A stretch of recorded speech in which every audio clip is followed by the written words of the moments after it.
Military Sunday with the Padres today saluting the military families. The Marine recruits are here, and so are the Diamondbacks.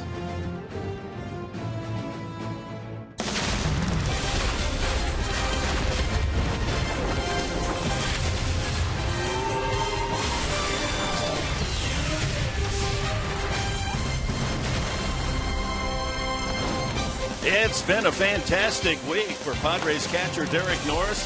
7 games, 10 for 21. He's been on base 14 times in 7 games.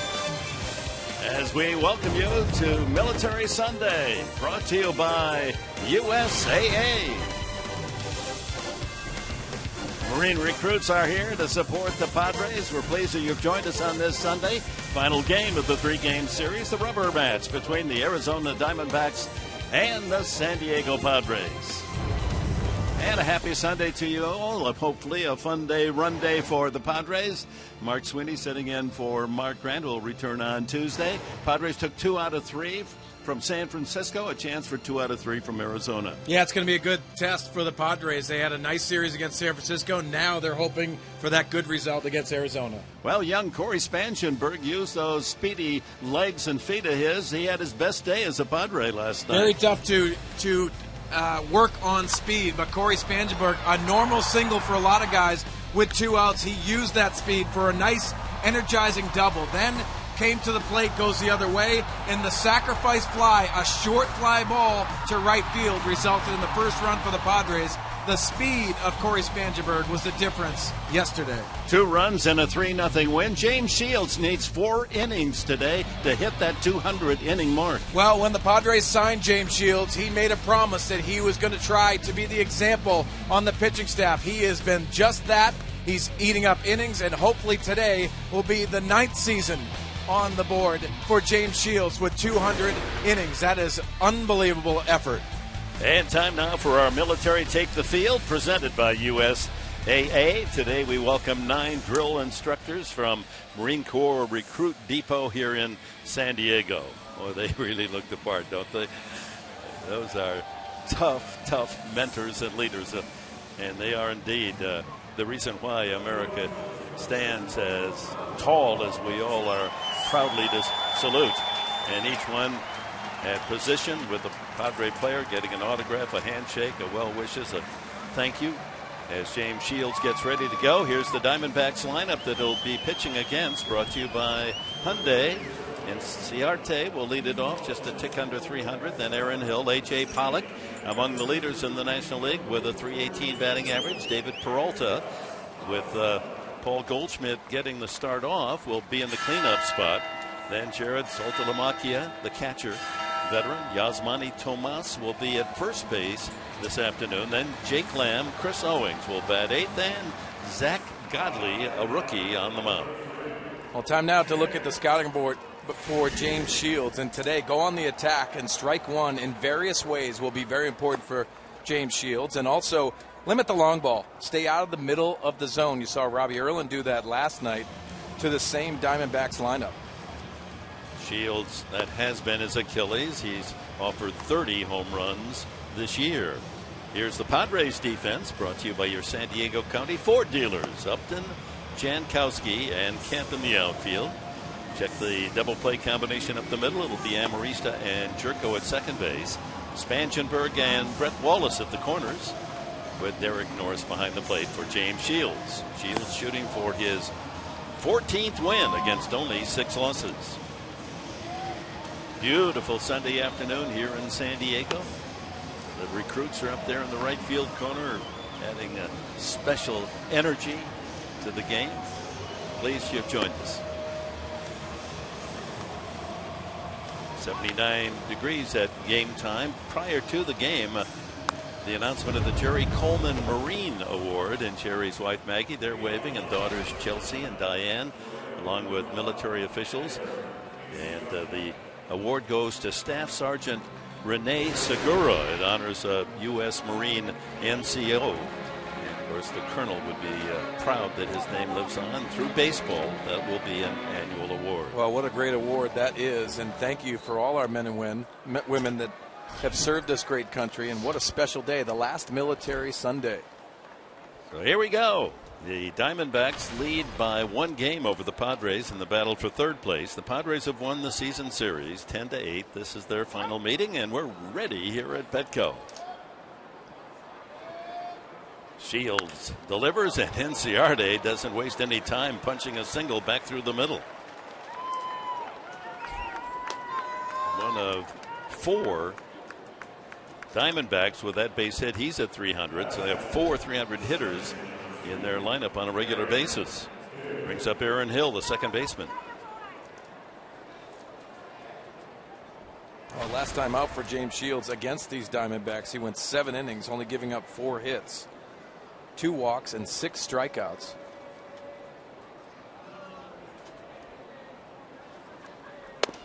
Diamondbacks have gone 16 2/3 innings without scoring against Padres pitching, going all the way back to game 1 when A.J. Pollock hit that grand slam against Casey Kelly to give the D-backs an early 6-0 lead. They've not scored since that second inning. And you think back too, Dick, that James Shields had a conversation with Casey Kelly about that start, and it was very beneficial for him to have. And now you practice what you preach. You have to attack the strike zone, and you're seeing it tonight. Anthony Johnson calling the balls and strikes this afternoon with Baker Fletcher and crew chief Meals on the bases. Veteran Hill, half a dozen home runs this year. Infield looking for a double play chance.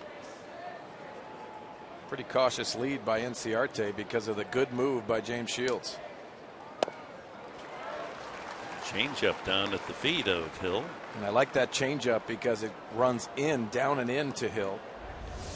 Watch the action on this pitch. Very difficult. You see Zach Greinke with that changeup inside to right-handers a lot. James Shields follows up.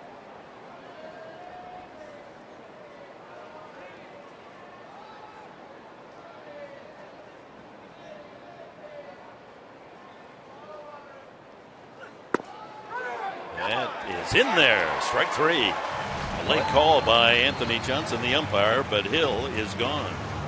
And Aaron Hill's letting him know it too. He didn't like that call. And you see from our Fox tracks by Honda, the number 4th pitch is in off the plate, but the action on the pitch and the arm speed by James Shields and the depth of the movement on the pitch on our Phantom Cam.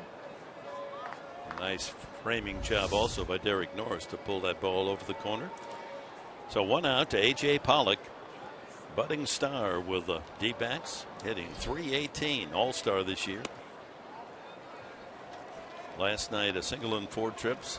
Game 1 he had an RBI single and the grand slam home run, his first career slam. .500 slugging percentage, that'll play. That'll play. He's made a very good adjustment from the plate and also healthy this year. Brett Wallace able to block that from going down into the right field corner. Yeah, this was a quick move by James Shields, but not an accurate throw, and Brett Wallace does everything he can. Watch the move. See the quick feet. And this actually hits Inciarte on the leg and ricochets into Wallace. And the scrum begins. We'll keep an eye on the scoreboard today. We're down to the last week. Regular season closes out next Sunday. Padres will be up at Dodger Stadium. Looked like he went for that. Yes, he did. Well, that's a good call by first base umpire Jordan Baker. Well, Pollock doesn't like it, but watch it. The leg kick and the bunt, and it looks like he held that bat a little too long before he pulled back. Yeah, he didn't go for it, but he didn't pull back soon enough.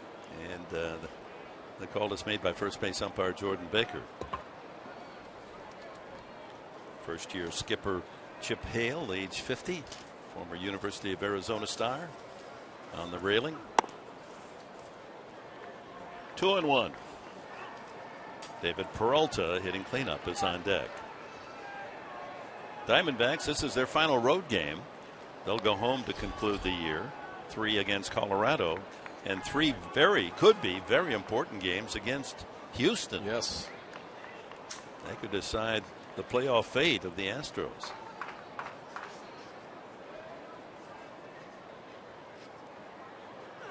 Swing and a miss. There's the changeup working again. 2-2. Well, the Mets, after clinching the National League East, come right back. They celebrate and beat up on Cincinnati again, 8-1 today. Toronto edges Tampa Bay 5-4, holding on to their lead in the American League East.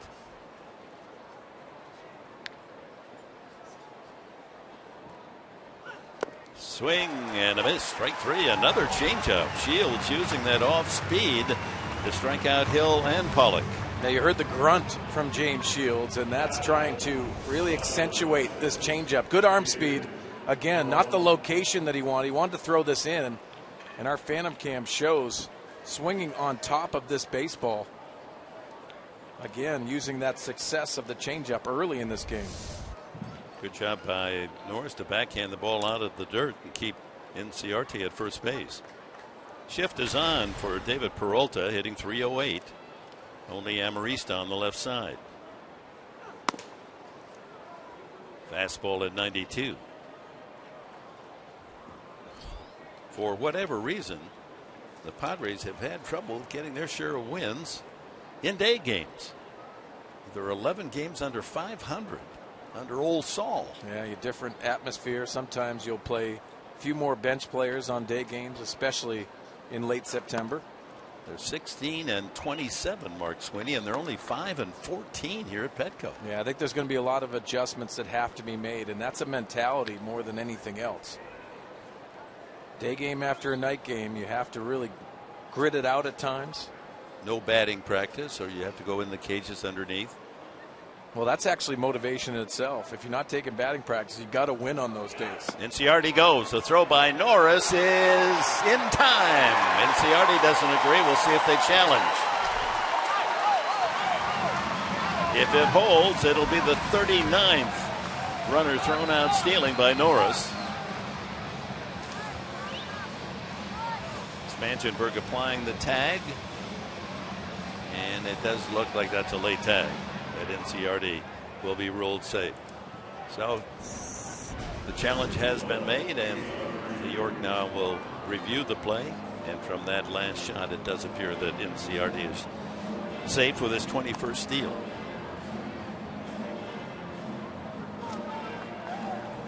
That'll give us a chance to run down some of the other scores. Miami defeated Atlanta. Told you Toronto over Tampa Bay 5-4. Minnesota beat Detroit 7-1. Minnesota still has hopes of sneaking into the playoffs. Houston in the 7th inning with a 2-1 lead against Texas. Giants are at Oakland. Dodgers at Colorado. Now there's the tag by Corey Spangenberg, and you can see it looked late from this standpoint. Looked like that right foot just barely got in before the tag of Corey Spangenberg. Andy Fletcher not exactly in the best position to make that call. He's looking into the back of the sliding runner, and tough to see where that tag was applied. You know, I'd like to see too these middle infielders, and Corey's playing third base today, but also going over there and being in the shift. He's involved with this, applying the tag but leaving that tag on. So many of these runners are coming off that base, and you might not get them with the initial tag, but you have to keep applying that and let the umpires make that call.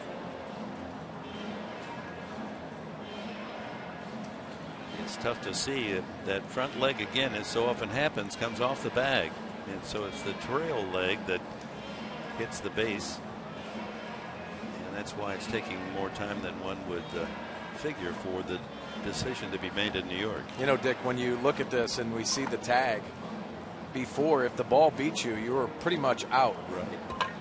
And now you just got to get out of that mode, because middle infielders would try to sell it and run off the field and apply a quick tag. And even if you didn't tag them, most times they were out.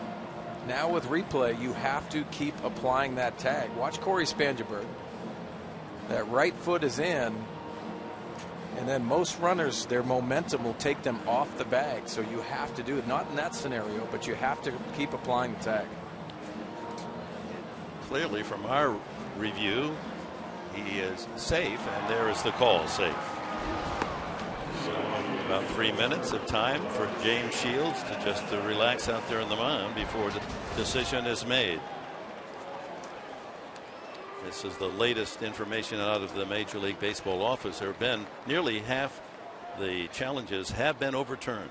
That's the big number right there. The other is the bottom number, which I really challenge that it's only a minute 52. I think it's closer to 2.5 minutes to 3.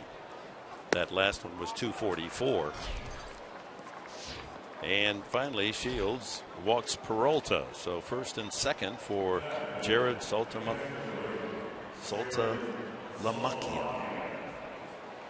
Longest surname in baseball. It's an alphabet soup. Got a lot of alphabets here. Mark Zipchinski, Saltalamacchia. Spangenberg needs all of those shoulders to get his name on the back. Get the coat hanger out. So 2 on, 2 out in the first inning. It's been a troublesome inning for Padre pitching of late. The first inning, giving up the lead early. Let's see if Shields can pitch around Saltalamacchia. Salty.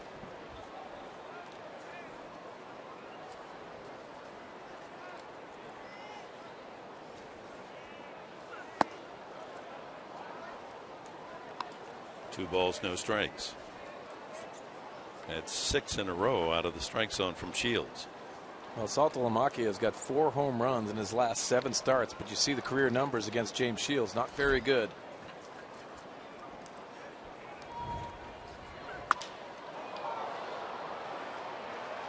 Kemp having trouble with his son, using that glove along with the glasses, and the inning comes to an end. A couple left by the D-backs. Jankowski will lead it off.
Strike 3.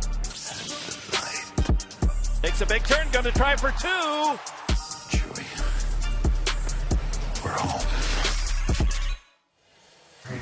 Oh, he had Darth Vader swallowing his jaw last night, the way that Spangenberg racing around the yard, and a 3-0 win for the Padres on Star Wars night. Here's the Padres lineup, brought to you by Toyota. Jankowski and Spangenberg, the 2 sprinters at the top of the lineup. This could be fun today. Then Kemp and Upton, the power tandem throughout the season. Brett Wallace has certainly chipped in with some long balls. Jed Jerko the same. Then Derek Norris and Lexi Amarista, and Shields bats 9th. Time now for the D-backs scouting report, brought to you by UC San Diego Health. First pitch strike to Jankowski. Well, for Zach Godley, the 25-year-old, 6'3", 219-pounder, heavy with the cutters, likes to throw that cutting fastball, but also has not pitched past the 6th inning. His last outing was in relief, and word was that Godley would be shut down for the rest of the year, but this will be his last start. His previous role as a starting pitcher was 18 days ago. Back to the mound, and an easy underhand toss for the out. Jankowski is gone. A look at the keys to the game. Mark Sweeney, brought to you by your San Diego Honda dealers. Well, we just saw Travis Jankowski making the first out. This is his second start as the leadoff hitter, and speed needs to be a factor today with he and Corey Spangenberg. We saw that last night in 7 innings versus the Diamondbacks. The last time out for James Shields. He needs to pitch deep in the ball game and get it to Benoit and Kimbrel. The star of last night's game, Corey Spangenberg, with 3 hits and denied a 4th extra base hit on a good play by Tomas against the wall and left. A couple of doubles, a couple of runs, and a single for Spangenberg, raising his average up to 265. That makes him Spangenberg. Nice.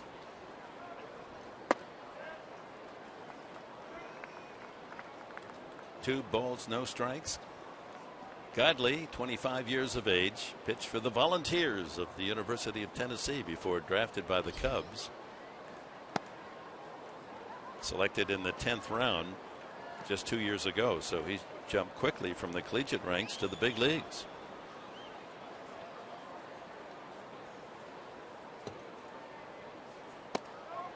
And a 4-pitch walk. Spangenberg and his speed aboard. Thank you. And the Diamondbacks defensively behind Godley.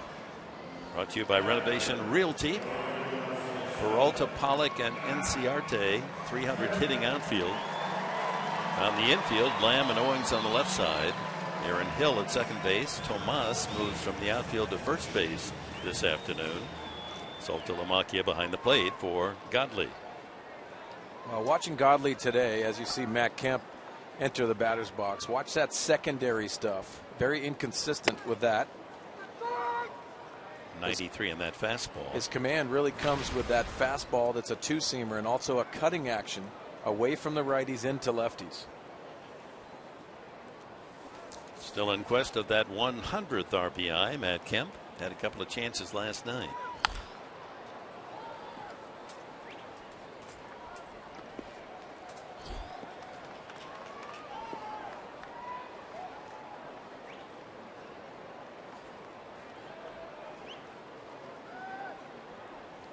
Nolan Arenado of the Rockies having that sensational season. 121 runs batted in. Goldschmidt 105. Then Kemp one ahead of Chris Bryant, who has 98 with the Cubs. Pulled, foul again. Yeah, Arenado hit his 40th home run yesterday in the first inning, and it was a grand slam. What a tremendous year he's had, both defensively and offensively. And with Troy Tulowitzki being traded to Toronto, in my opinion, that's the face of the franchise now. Yeah, he's only 24 from El Toro. Fouled back. And how about Bryce Harper? He leads the National League in hitting and home runs. 41, one ahead of Arenado, and his batting average 339. So he's 2/3 of the way to the Triple Crown. Bryce Harper, another young player. I think he's still 23, isn't he? Yeah, tremendous talent and probably going to be the MVP in the National League. And I think that's good for baseball. They've been pushing that, and you heard Bryce Harper and Mike Trout's name at the beginning of their careers. Well, Mike Trout really took that step above Bryce Harper, but this year Bryce understands that there's two people, one in the National League, one in the American League now. A ball, 2 strikes, and a foul back.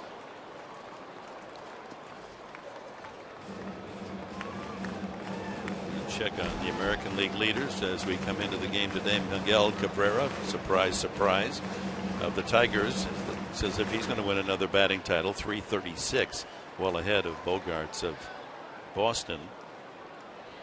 Chris Davis And Nelson Cruz are tied for the home run lead with 43. Trout has 40. Well, Dick, you talked about Bryce Harper, and interesting tidbit today. Bryce Harper and Jonathan Papelbon, the closer for the Washington Nationals, got into a little tussle in the dugout. We'll have that later.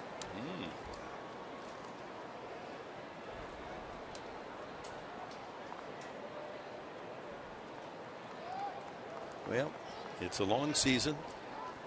You don't like everybody in the other team nor in your own clubhouse. There's got to be a balance there. You get on each other's nerves. You spend a lot of time with each other.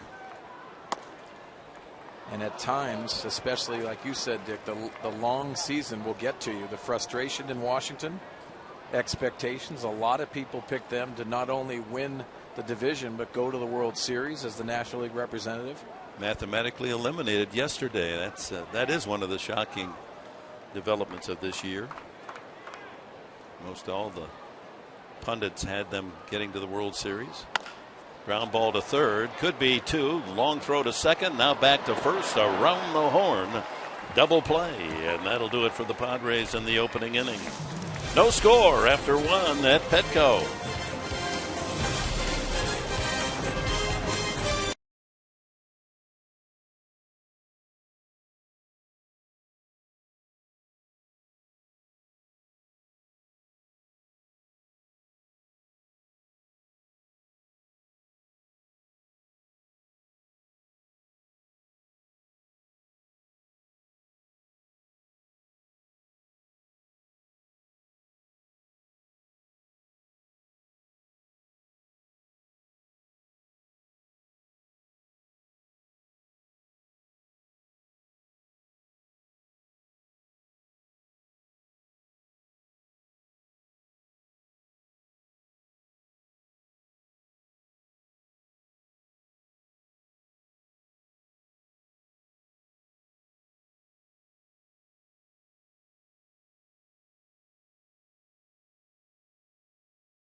Plate, kind of live to throw another pitch per se. So I just tried to do that and throw strikes and be aggressive. And I mean, Dino did an outstanding job back there, and I think I might have only shaken him 2 or 3 times. So I just kind of looked at what he put down and tried to hit his glove and tried to keep it simple, I guess.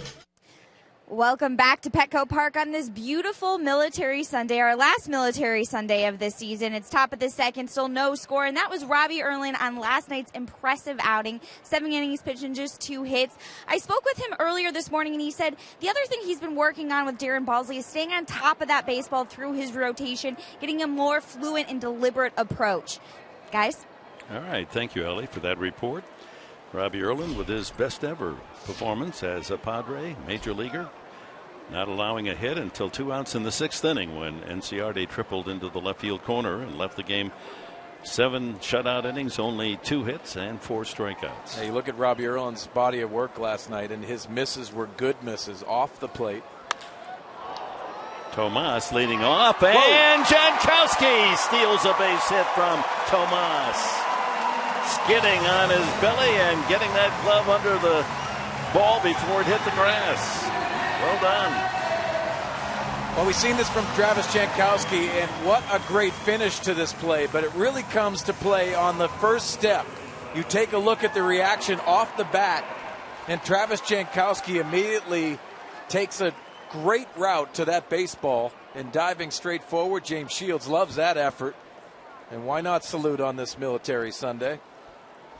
Well, speed defies a base hit for the D-backs on a well-hit ball. Here's Jake Lamb. Takes ball one. Well, the challenge on that play is you're in no man's land because that gets by you. That's a possibility of an inside-the-park home run. Probably not with Tomas, but that's a long way if you miss that ball. Ball two to Lamb. 271 average. Half a dozen home runs for the D-backs third baseman. Yeah, that replay, you could see Jankowski almost breaking in before the ball was hit. I mean, he read it so quickly. Well, the line drive as an outfielder is the toughest play, especially right at you. You can't judge how it's hit and if it has that trajectory. And sometimes with line drives, they have a sinking line drive effect, the way they hit the baseball. Fabulous play by Travis. 2-1. Did he go on the changeup? Nope. 3-1. Well, Cameron Maben, in his years patrolling center field here at Petco, covered a lot of turf and made some great plays. Padres feel Jankowski will be just as good. Well, I think so too, and the aggressiveness defensively is very important. 3-1. Here it comes. And that's the second walk from James Shields. With one out, brings up Chris Owings. And it's time now for our top tier player profile, brought to you by Arco. Shields, 13-6 coming in terms of winning percentage, 6th best in the National League. How about Greinke? My goodness, 18-3. Been incredible, and the ERA matches that record. But for James Shields, getting off to a real nice start in a Padre uniform, had a little bump in the road in the middle of the season, and now is trying to finish this season off strong.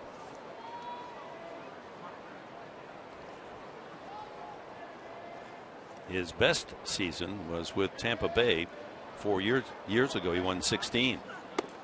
16-12 and a 2.82 ERA. So 14-6. If he wins today, he'll probably get one more start, the last game of the season against the Dodgers. Yeah, most likely you're going to get him another start. And knowing James Shields, he's going to reach out and grab that ball because he loves to pitch. Chris Owings, the shortstop, hitting 8th. Another off speed slider.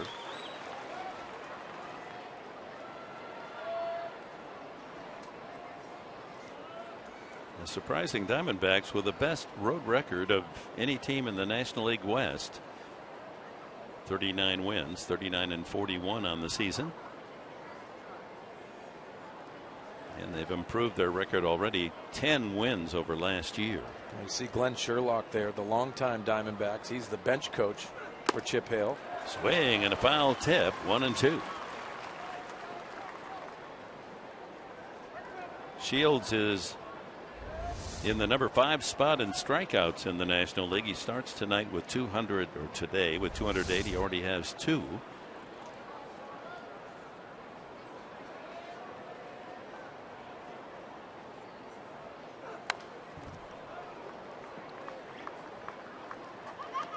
Pitcher Zach Godley on deck.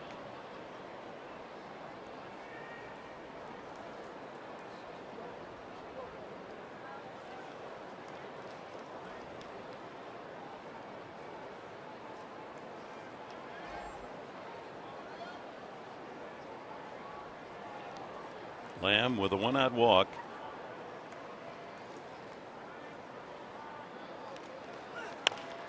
Left field not hit very well. Upton comes up and makes the grab for the second out. Again, having a lot of success with that changeup into right-handers. And James Shields is mixing up very well. The secondary stuff looks very sharp today.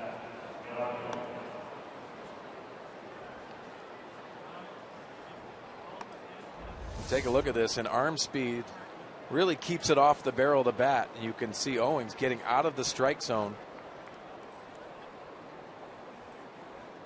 and just off the end of the bat. And that out runs the scoreless inning streak to 18 straight innings. A Padre pitcher has shut out the D-backs. Godley, chopper to the mound, and Shields able to snare it and throw him out. Nothing for Arizona. It looked promising when Yasmani Tomas led off, but Travis Jankowski makes an outstanding play in center field to deny a base hit. Padres coming up, no score, bottom of the second.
And Padre fans, it's now time to tweet your fan photo of the day, your strongest fan photo. Use hashtag SDDataStrongFan, and you just might see yourself in an upcoming broadcast brought to you by T-Mobile.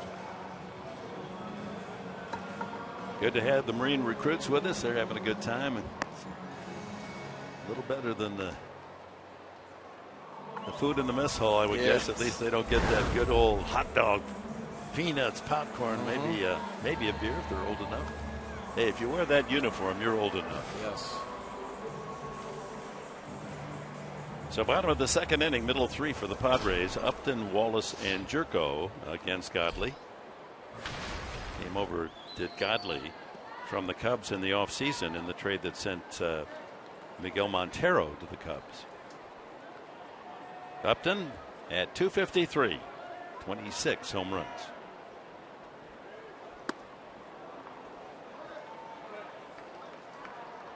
The former Diamondback, Upton, has punished his former team since being traded away, hitting .318 in his career against Arizona pitching.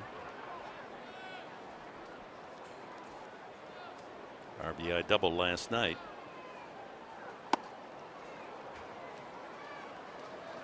That fastball has a cut going out, doesn't it? Yeah, and I've seen the Diamondbacks be very aggressive with Justin Upton with the fastball, especially elevated.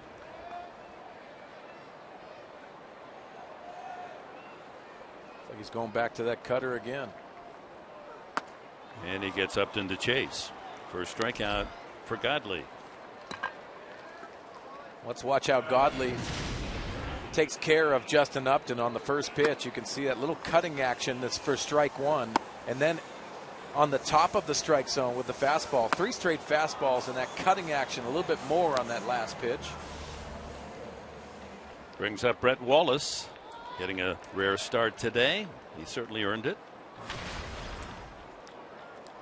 953 OPS, on base plus slugging.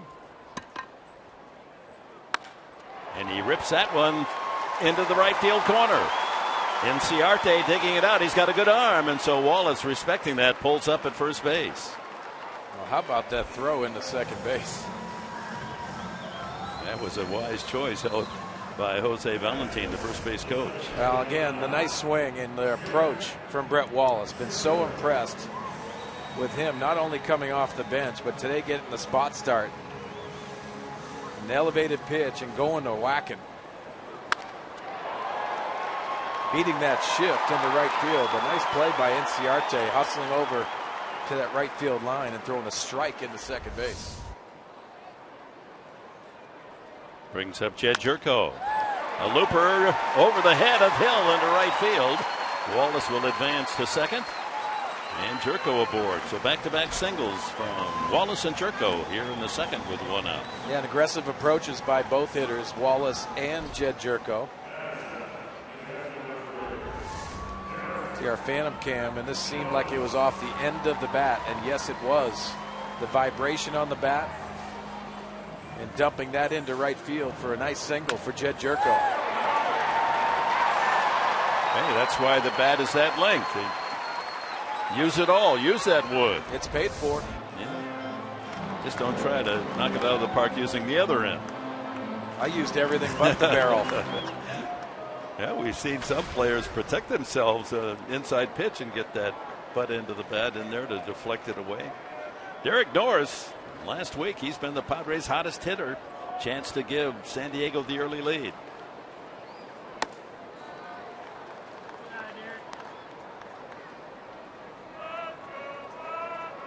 Last 7 games, 10 hits plus 4 walks. So on base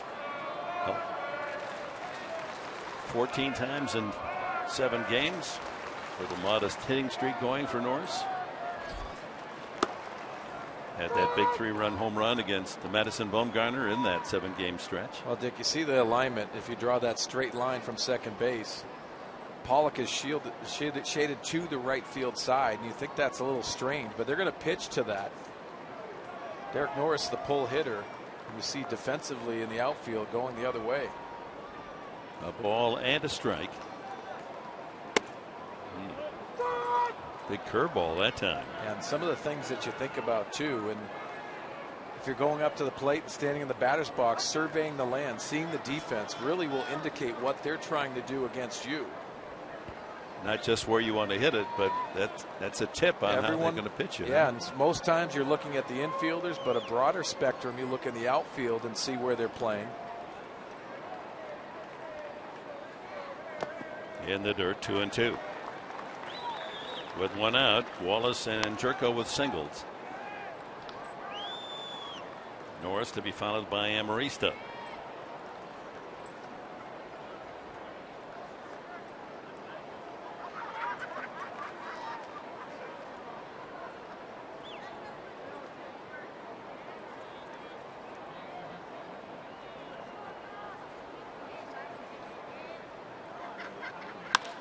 Line to left center field. That might be up the alley. And chased down by Peralta. What a play. And all the runners have to return. Peralta just outrunning that drive headed toward deep left center field. And Norris is denied. Well, as we said, the outfield defense was shifted over to right center. Well, David Peralta was in no man's land in left field. He goes a long way for this ball, across his body. That is a real nice defensive play. You could see the defense being exposed. I thought this was in the gap. And the speed of Peralta outruns that baseball. This Diamondback outfield is special. I mean, they're hitting 300 as a group.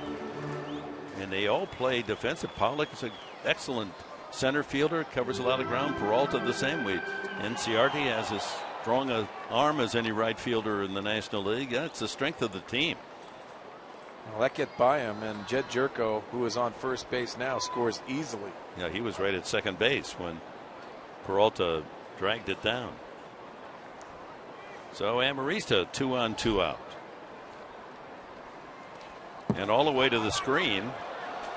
And Wallace will go to third and on to second. Jerko on the wild pitch.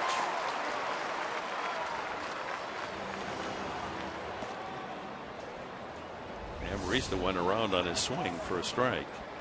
You see the curveball, and it goes through the wickets of Jared Saltalamacchia. So now base hit equals 2. runs for the Padres. Pitcher Shields is on deck. We'll see now if they're going to. No, they're going to walk Amarista. So they'll take their chances on Shields. Well, that ought to motivate him a bit. He's very proud of his hitting. He's got a couple of RBIs this year, a total of 8 hits.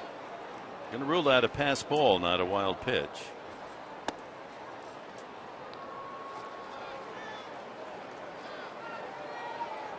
So Amarista will watch the final pitch float outside. And it'll be up to the pitcher Shields to help himself.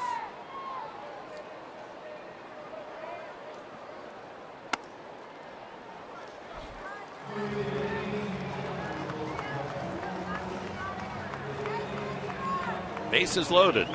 Padres in the series are 3 for 11 with runners in scoring position. I talked to James Shields in spring training a while back, and he said he loves the fact that he's coming to the National League and hitting. Even when he was in the American League, he took the bat into the cages. Just loved doing that. And hopefully he can help himself in this big situation early in this ball game.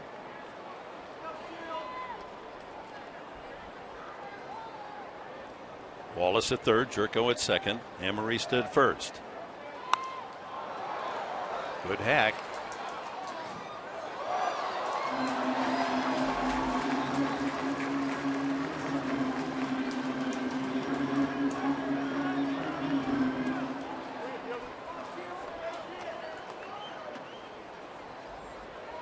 Boy, the fans down just below us, that ball coming in there, they acted like somebody threw a grenade.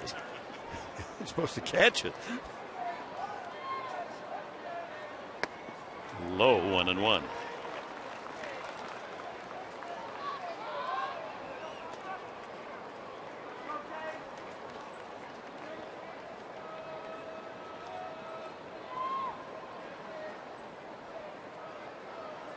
Padre over every pillow with 2 outs.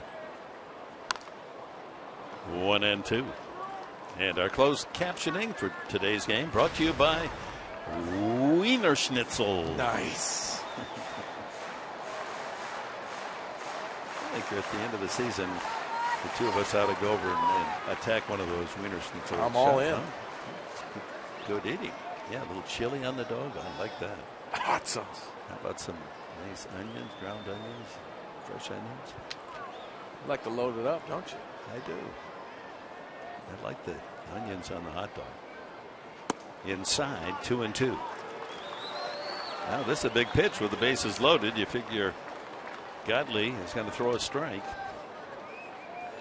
Well, you see that inconsistency with the breaking ball. It's been all over the place. Still got to sit on that cutting fastball.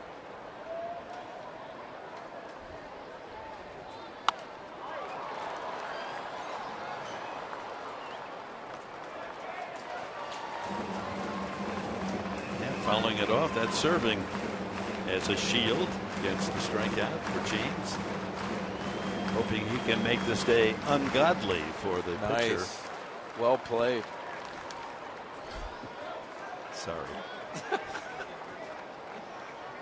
Again, the 2-2.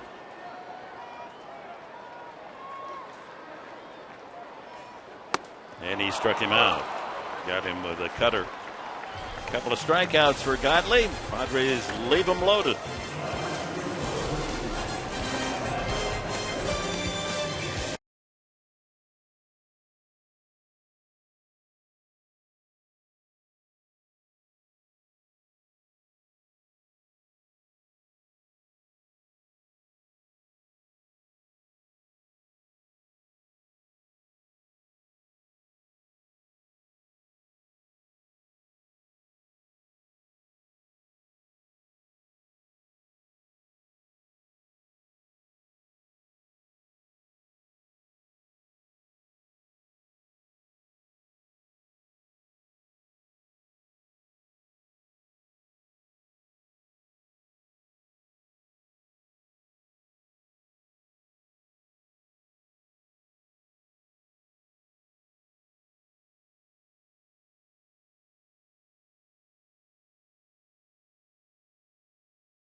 Military Sunday. It's top of the third, still no score, and I am joined by two very special guests and their beautiful 4 children. This is Stephanie and Nick Westervelt. And Stephanie, you are a Navy Chief Petty Officer. Can you tell me what that role entails? Well, basically, my personal job is I do pay and stuff like that. But as a Chief Petty Officer, I'm out there to mentor my sailors, my junior sailors, my junior officers. I'm just there to keep the command going and do my best in that. And then, Nick, the same title there, but with a senior ahead of it. How does that differ? Well, it just means that I'm one rank above her, but my job is exactly the same, and I have a little more responsibility. So. Well, you guys have 4 beautiful children. How has that process been, a true military family, raising these 4 beautiful kids? It could be difficult at times, when Dad's gone or I'm gone. It's really hard on the kids, but we have a lot of support, through the community and, local family and everything like that. Command's been very supportive. The hardest part, is when Dad leaves and trying to explain to them, he will be back. So that's the hardest part about it. Helping me out here. And then how many years combined have you guys been in the service? Combined, 32, 16 years each. So. It's very impressive. Well, thank you so much. I hope you're enjoying the baseball game. Are you guys having fun? You having fun? Go Padres. Padres. Say go Padres. We'll work on it. Go Padres. Back to you. Thank you, Ellie. 16 years each, husband and wife, huh? Incredible. That's great. Thanks to the Westervelts and all the other military folks here today. It's Military Family Day. We salute the Marine Corps, the Army, the Navy, Air Force throughout the course of the season, but it's the families that the Padres are honoring on this Sunday, the final Military Sunday. Great to have you with us. Top of the third, no score. Leadoff man Inciarte, 2-2 the count. Hill and Pollock to follow. Shields has walked 2 and struck out 2.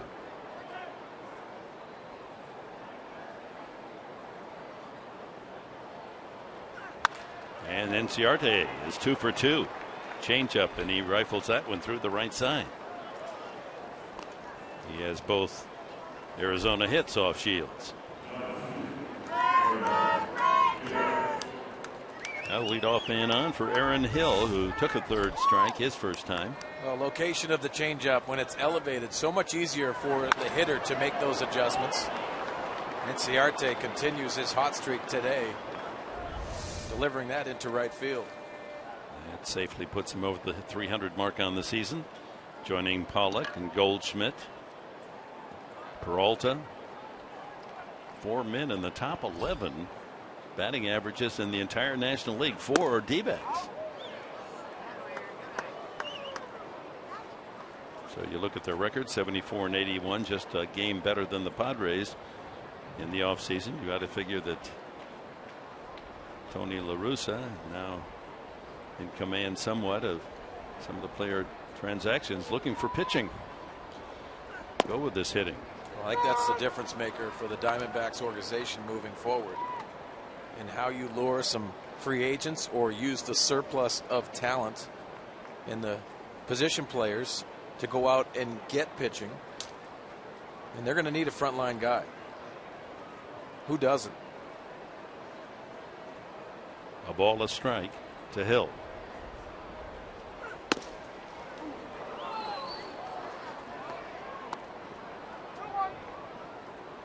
We see James Shields, and we also saw the numbers of Aaron Hill against James Shields, and they are crowding him.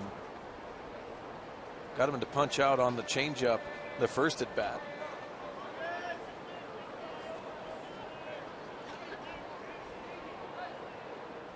The 2-1 pitch.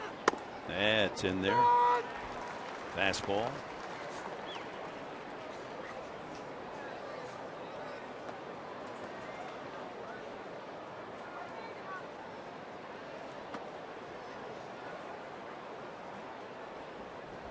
They have so many good outfielders. They traded that Geraldo Parra, who's a terrific little player, and Eaton also. So there's 2 starters that they've traded away that are regulars elsewhere. Well, sometimes when you know that there's some players coming in the minor leagues, and you also have to have guys that step up that you're not expecting. But to know that there's guys in there that you can deal with your surplus and your strength in your organization. It's the time of year where organizations get together and find out where their deficiencies are and where their strengths. 2-2. Strike three call. A cutter, and Hill goes down for the second time looking. That's 3 for Shields today. Well, the first time up, it was a changeup inside that got the call off the plate, and this is a cutter. Off of that changeup, you can see on our Phantom Cam sticking the mitt of Derek Norris. In case you're keeping the scorebook at home, that pass ball charged to Saltalamacchia in the past inning has been changed by the official score to a wild pitch. Pollock struck out swinging the first time. There's another cutter. 1-0.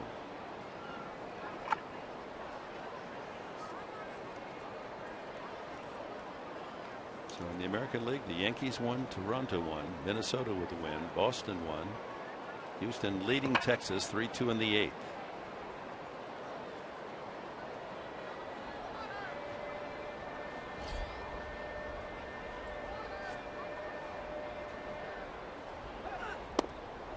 Good curveball. That had the knees of Pollock bending. Yeah, varying the off speeds. First pitch was a cutter, and this one is a nice curveball that drops in nicely. Yeah, there's the knee buckle.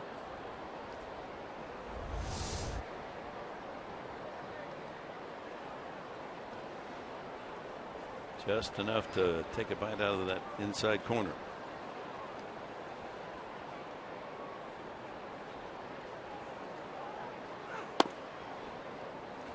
Back with the fastball, 2-1. Well, again, you're seeing those misses with the fastball, especially on his arm side. But that might be setting up the breaking ball, the curve ball, the changeup. We're seeing him pitch into that inside lane to the right-handers today very effectively. See Derek Norris tapping that shin guard, and that could be indication of, for the infielders, where they're going to try to attack him. Looks like another changeup. And it's in there. Well, A.J. Pollock doesn't like that pitch, but that is a perfect pitcher's pitch. I'm very impressed with the ball strike today, but watch the framing of Derek Norris on our Phantom Cam. You have to stick, especially those bottom of the zone pitches. So when it's in the glove, it's low, but you saw it cross right across the front knee and the back knee that last pitch, and our Honda Fox track supports it as a strike.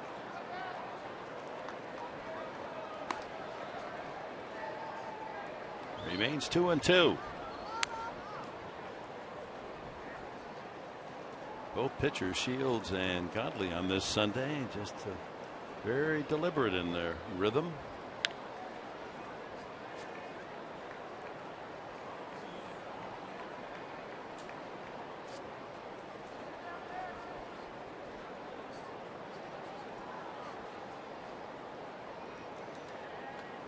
He's got him.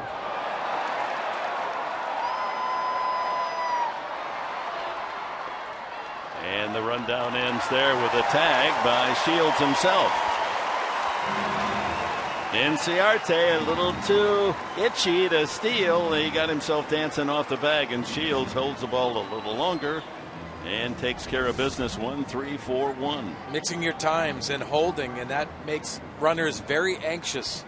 See Brett Wallace, he has to take him and really run that base runner to Jed Jerko, but James Shields finishing the play, applying the tag, but nice quick feet by James Shields.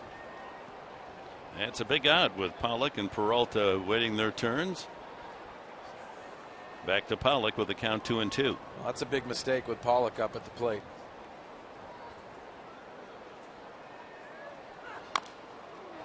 Another changeup.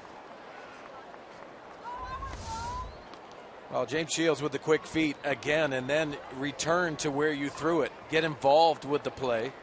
And James Shields does do that, and he applies the tag. Yeah, the start and the finish in the rundown. 1-3-4-1. 2 outs now, bases empty.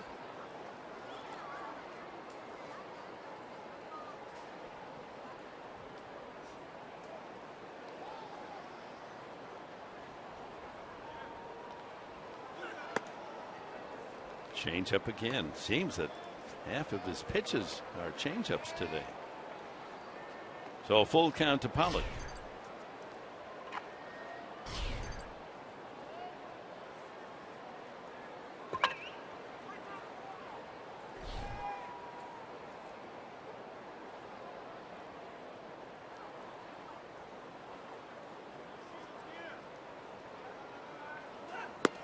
Strike 3 called. Another cutter, and Pollock is upset. He didn't like the calls against him the first time around. Flirting with getting tossed, but he'll stay in the game. No score.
Arte playing behind this baseball.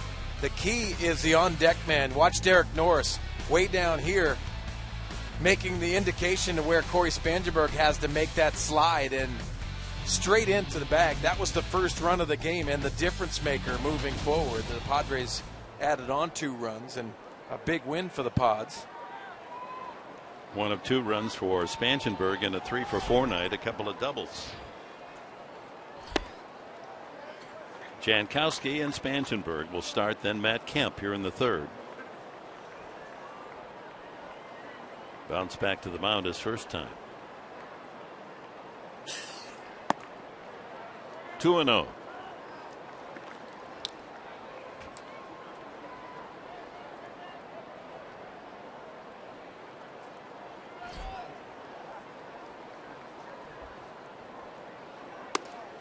And that's a strike, the cutter.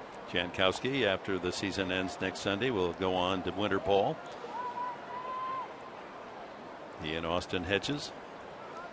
You know, and both of those guys are going to have a couple things to work on. And Mark Kotze, Alonzo Powell, the hitting coaches of the Padres, will have some things that they want to work on, and that's what you have to do. Winter ball, you're going to get experience, but you're also going to be able to work on and not worry about your numbers so much. Full count now to Jankowski. I think for Travis Jankowski, just using his lower half just a little bit more and helping with that swing. Left field, Peralta there, and 1 away.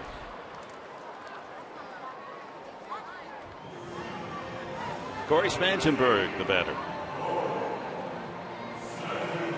Well, that last swing by Jankowski, and you're going to hit fly balls, but with the speed of Jankowski and Spangenberg, they got to work on hitting the ball on the ground. Yes. Use those legs. And you know what? I don't like asking a player to hit a ground ball. I like to square it up and So many times you hear that phrase, because they have the speed. Well, at this big league level, they're going to make outs. And especially with the talent level and the arm strength of the middle infielders and the infielders in general. But I like to see them square it up. Hard line drives. A bouncer to the right side, and Hill takes care of Spangenberg. 2 away.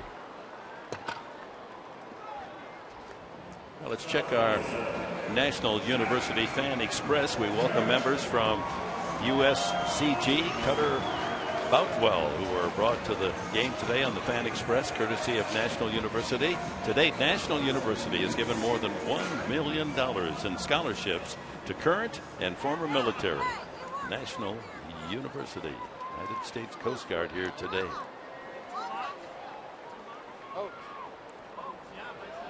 Matt Kemp grounded into a 5-4-3 double play his first time. Speaking of winter ball, did you play winter ball ever? I did. I played in Puerto Rico, also in Mexico.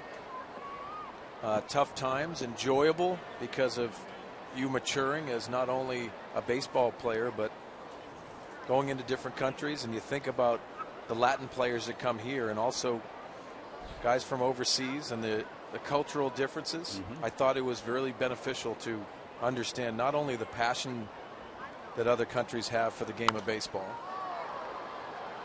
but it was important to learn those things and understood what your purpose was going over there.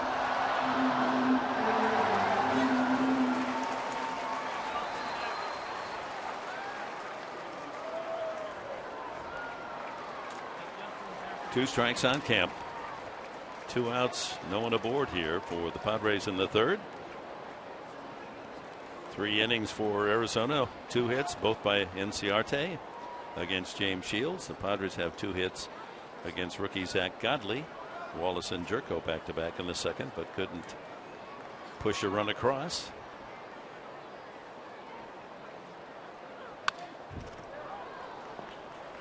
But if you think about winter ball, Dick, to finish that, it's very important. Now they have the Arizona Fall League where the top prospects go and hone their craft here in the States. But if you go and play in the Dominican and the Puerto Rico, Mexico, there's so much talent down there that you're playing at an elite level. Obviously, there's prospects in Latin America, but it's such a benefit for these guys to develop their game.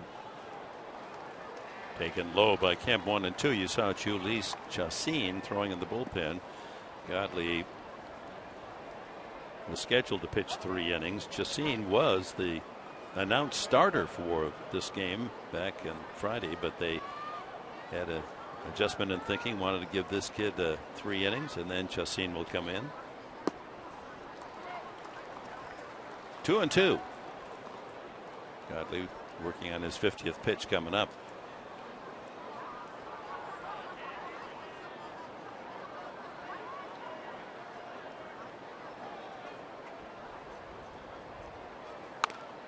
Well, Dick, if you think of Zach Godley, he's thrown 133 in the 3rd innings coming into this game, which is 78 innings more than his previous high of 55 last year.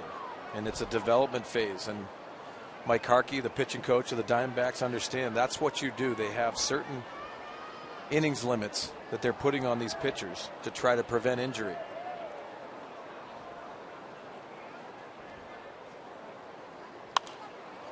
And another foul. 8th pitch of this at bat coming up.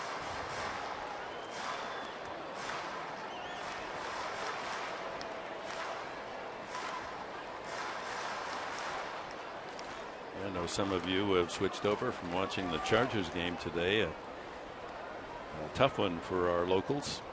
They're running out of players, especially in the offensive line. Not a good showing today for the Superchargers. Another foul. And they're about to put in the assistant trainer in the offensive line. They didn't have anybody to block. Poor Phillip Rivers. Vikings just put 10 men on the line of scrimmage and came full bore, and a 3-step drop, and he had to throw it right now. Hope that somebody might be open. Allen had a terrific game receiving, considering the final score. What was it, 31-14? Another foul. See Matt Kemp battling this at bat. 6 foul balls in this at bat alone.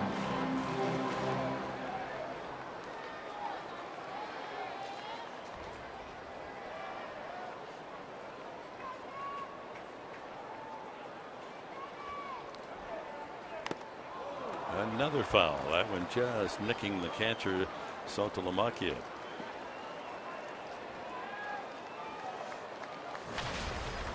Game break coming up. The Nationals and the Phils. And that got interesting in the dugout. Can't wait for that game break. And maybe we'll see that little skirmish.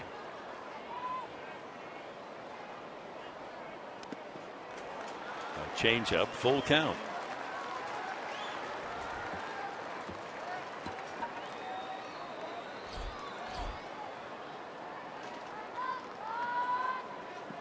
Twelfth pitch of this at bat coming up.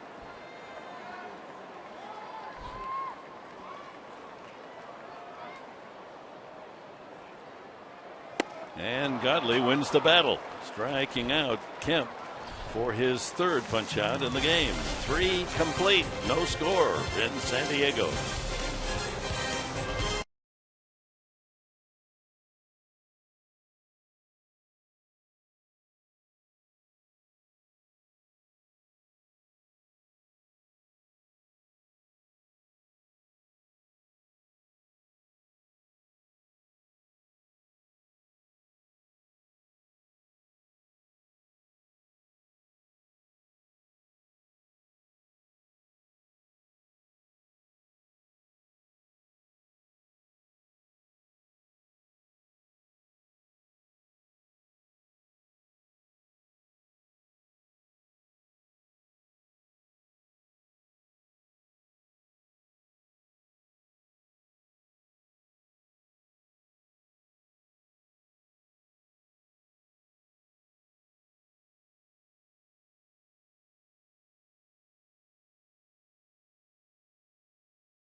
Harper pops up against Philadelphia. The Nationals lost again. Comes back to the dugout. That's Jonathan Papelbon, the relief pitcher, who hit Machado in a game against Baltimore earlier this week. And they go at it, and Harper jaws back at Papelbon, and watch out, he really attacks.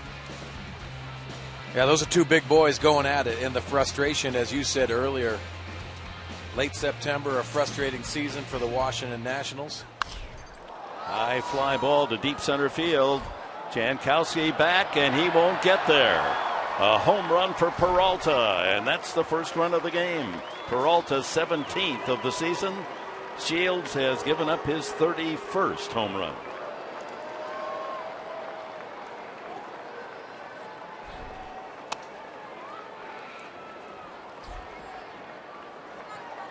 Yes, sir. This outfield core for the D-backs can hit. No Paul Goldschmidt today, but David Peralta in the cleanup position, and a fastball out over the plate. Not a bad pitch, but just a little bit elevated and traveling over the center field wall for the first run of the game.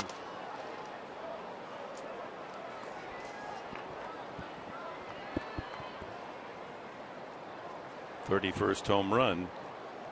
Kyle Kendrick of Colorado leads the league with 33. Then De La Rosa and Herron with 31. And now Shields joins that group, top 5. Kennedy with 30 for the Padres. Saltalamacchia flying to right his first time. Shift is on. They measure the home run at 414 feet.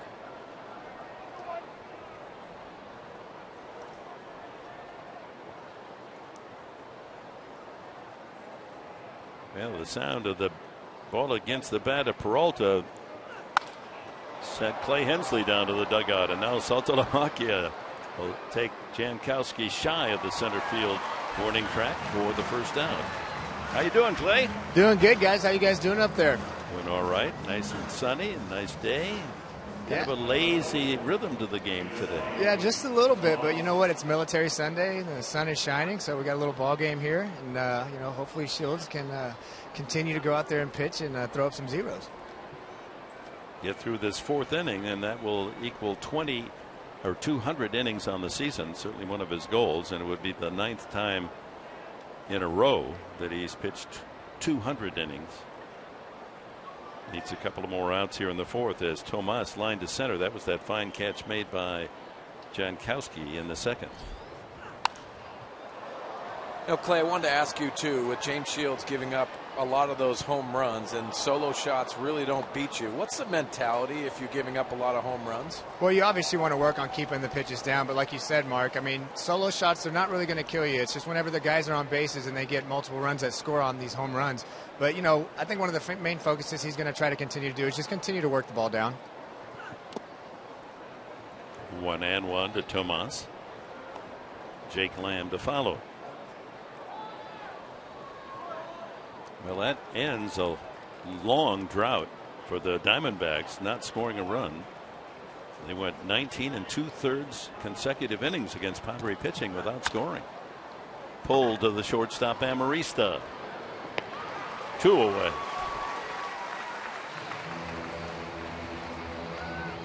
If you're just joining us, Jankowski making a superb play on Tomas. Well, the first step in our Fox vision you can see in the accurate glove work by Travis Jankowski.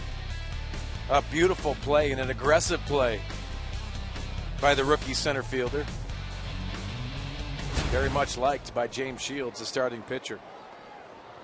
Jake Lamb, left-handed hitting third baseman, walked his first time.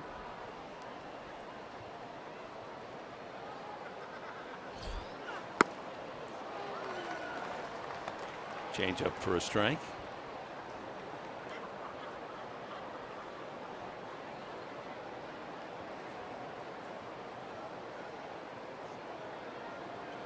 The innings pitched for James Shields has been a goal throughout his career. He's very proud of his durability.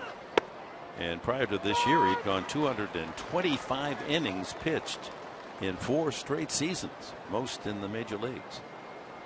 And he's 1 out away from hitting the 200 mark today.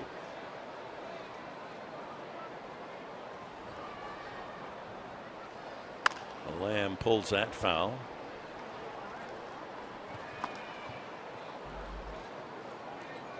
Wears his age on his back to Shields. Good old number 33.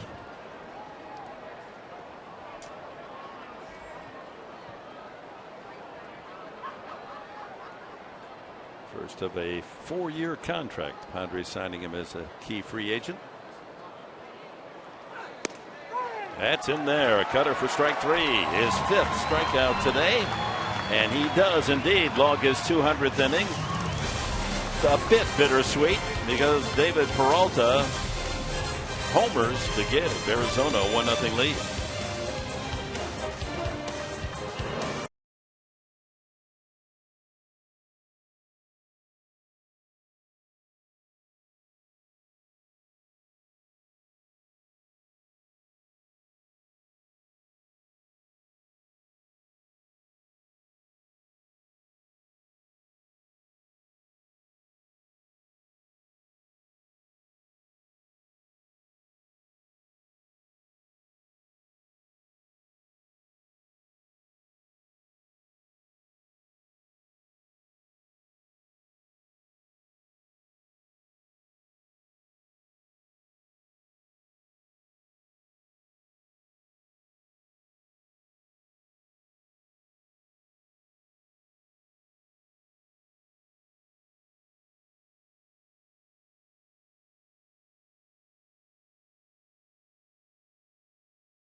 special time here at Petco Park on Military Sundays, middle of the 4th inning. Our United States Marine Corps recruits standing along with the fans' rhythmic applause to the Marine Corps hymn.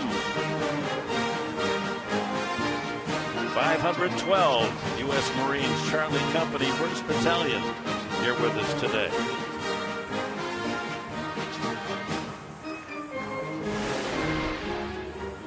Yes, sir. Godspeed to those young men and women. Bottom of the 4th, the Padres trail 1-0 on the home run by Peralta. It'll be Upton, Wallace, and Jerko against the new pitcher, Jhoulys Chacín, the former Colorado Rocky. Upton struck out against Zach Godney, who went the 3 innings, no runs, 2 hits, 2 walks, and 3 strikeouts. Our pitching change brought to you by El Cajon Ford.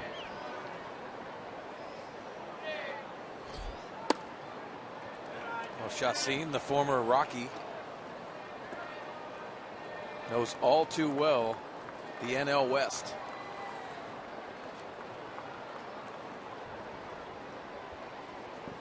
A live arm, he just has struggled to get outs. Well, you wonder, pitching in Colorado, what that does to you mentally if you don't have a good time. You're not thinking about mechanics, you think about surviving and what that will do. He's gone through some injuries, but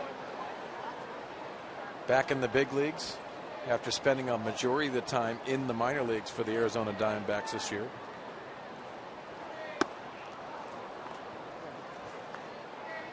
With Colorado prior to this year, he had a record of 38 and 48.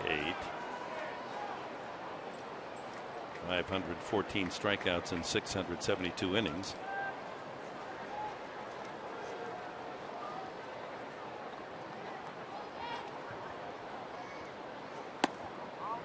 Didn't miss by much. Cutter just off the plate, full count. Well, not a huge adjustment for the Padres. You're going to see a cutter, slider, also a changeup to go along with that fastball. He has to rely on location.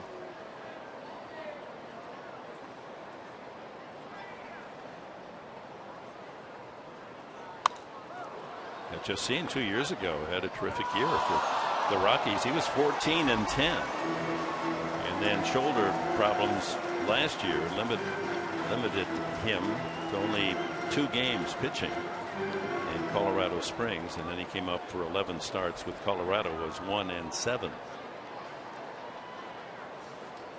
Acquired by the Rockies, or acquired by the Diamondbacks from the Rockies. And another foul.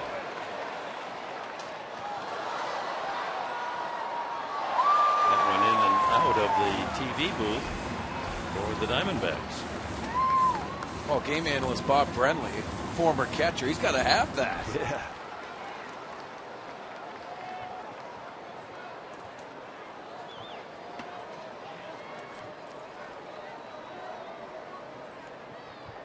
Back with another 3-2 pitch and another foul.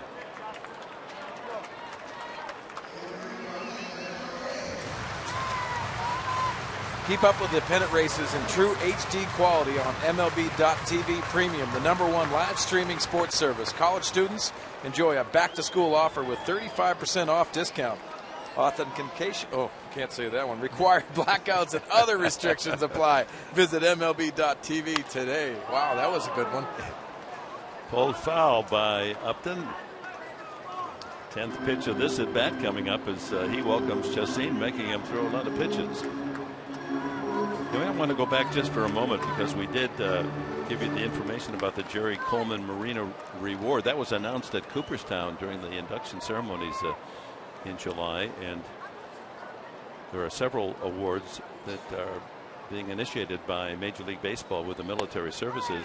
Strike 3 called. Upton thought he had earned a walk. Chacín has the strikeout. Went away to Brett Wallace. Well, the location of the pitch, the fastball down, and Saltalamacchia does a nice job sticking this pitch on the bottom part of the zone. It's across the front knee. The Jerry Coleman Award will be an annual award given to a non-commissioned officer in the United States Marines.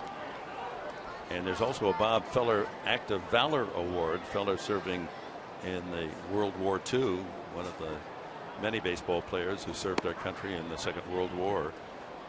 And there are several individuals who are honored with a Bob Feller Act of Valor Award. One's a Hall of Famer of the year, and one is an active player. And this year, the Hall of Famer was George Brett, and the active player, Milwaukee's Jonathan Lucroy. Nice. And we're going to see Lucroy Tuesday, Wednesday, Thursday. We'll have a chance to congratulate him. Wallace singled to right field his first time. And works the count to 3-0.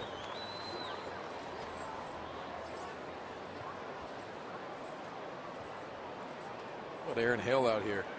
Short right field on the shift. Wallace still got the ball by him for his hit first time up. He's over toward the line more than most, and that's ball 4, and Wallace is on again. One out walk brings up Jed Jerko. And we want to tip our Padre caps. Fox Sports San Diego. Helen During is celebrating her birthday today, and I'll just bet you, because I know she's a big Padres fan, she doesn't miss many games. She's probably lighting up that cake and enjoying all of her friends, but has the TV on as well. Helen During is 104 years old today. Happy birthday, Helen. Oh my. Jed Jerko looped a single to right field his first time.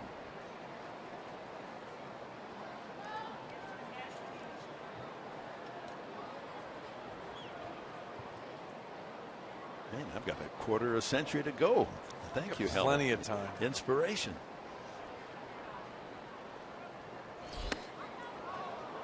Waving at that slider outside.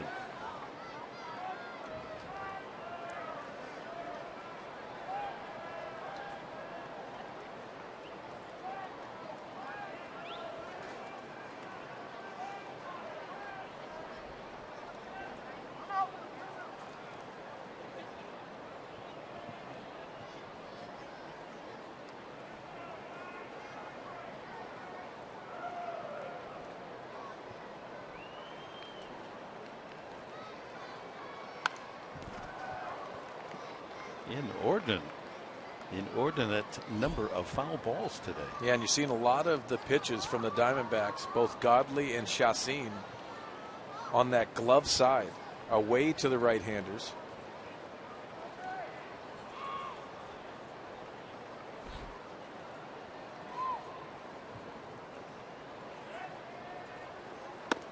Outside. Well, the Brewers come into town Tuesday, Wednesday, Thursday. They finished business against St. Louis today and beat the Cardinals 8-4. That's a significant loss suffered by the Redbirds. And Pittsburgh's on their tail, so to speak. And Pittsburgh plays the Cubs in the late game tonight.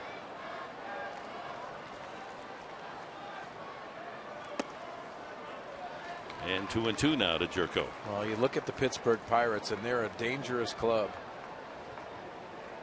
They just have so much depth.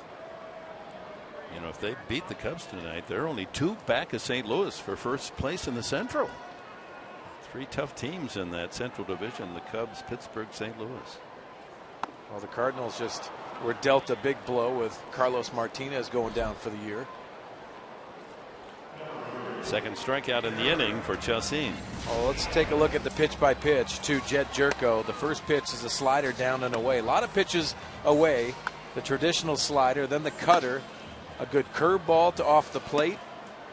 Continuing to work on the opposite side, that glove side, and the backup curveball gets Jed Jerko. So 2 outs. Wallace still there at first base with a walk. Derek Norris lined out to left his first time. That's a fine running catch made by Peralta in left center.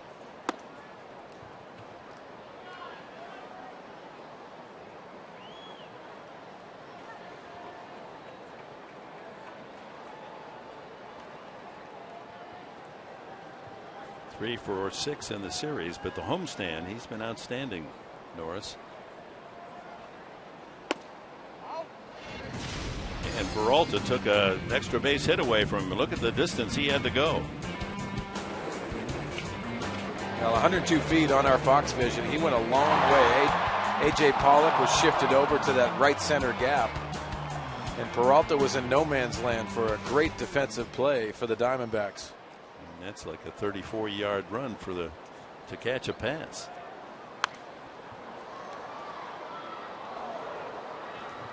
Another foul ball. 23 pitch inning for Chacin with 2 strikeouts, a walk, and a peck basket full of foul balls. That's how we used to sell our apples back in Michigan. Even down to a half peck now and then. Really? Pecks and then half bushels and then the bushels. Macintosh? Yeah, Macintosh, very popular. Good applesauce apple. But Red Delicious are the favorites. It's a little soft fly ball that'll go to the stands down the right field side. And the late apples, the wine saps, the northern spies, or the cooking apples. You an crunchy apple. You an apple pie guy? I like apple pie, yeah. I like the crumb. Oh, yeah. Pie. Now and then I could be talked into a little scoop of ice cream. Ice cream on the side. I kind of see Dick as a Dutch apple crumb kind of pie. Yeah, that works. Good all right, call. Clay. Yeah, that works. Not my favorite, though. Not my favorite. Rhubarb strawberry is my favorite. Well, maybe key lime pie. Maybe I just like pie. Fouled off the mask. And Salto Lamacchia. You a Fuji apple guy?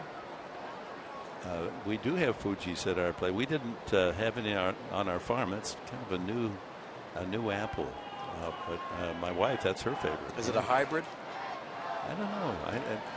It's been. What about Washington apple? 40 years. Well, we can't talk about Washington. We're talking Michigan. Yeah, we're talking Midwest apples. Granny's apples. And of course the apples that fall prematurely, or now and then we did have an apple with a worm in it, but they need to eat too.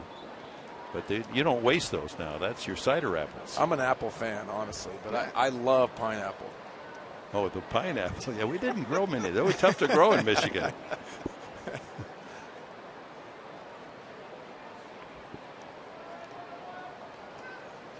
And a swing and a miss, and Chacin comes in and strikes out the side. Upton, Jerko, and Norris after 4. 1-0 Arizona. Jerry Coleman, American hero.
Starting staff to pitch 1,000 innings every year, and I've done it ever since I got called up to the big leagues. That was my mentality.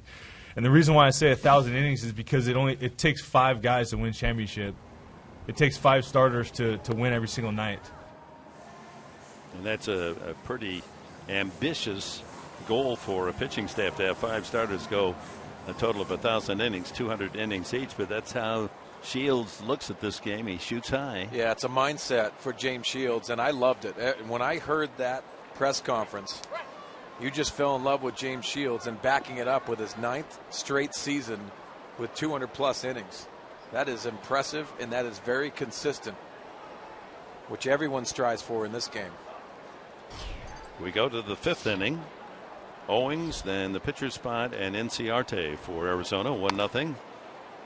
Well, just in case you're wondering about the 200 innings, now that Shields has made it, Tyson Ross has 190. He's close. Ian Kennedy, of course, was injured, so he missed 3-4 starts, 162 innings. Cashner, almost 180. And then, of course, Brandon Morrow was going to be the 5th starter and only able to take the ball 5 times. Well, that's going to hook foul, way foul. Second deck distance off the bat of Owings. Flied out to left his first time.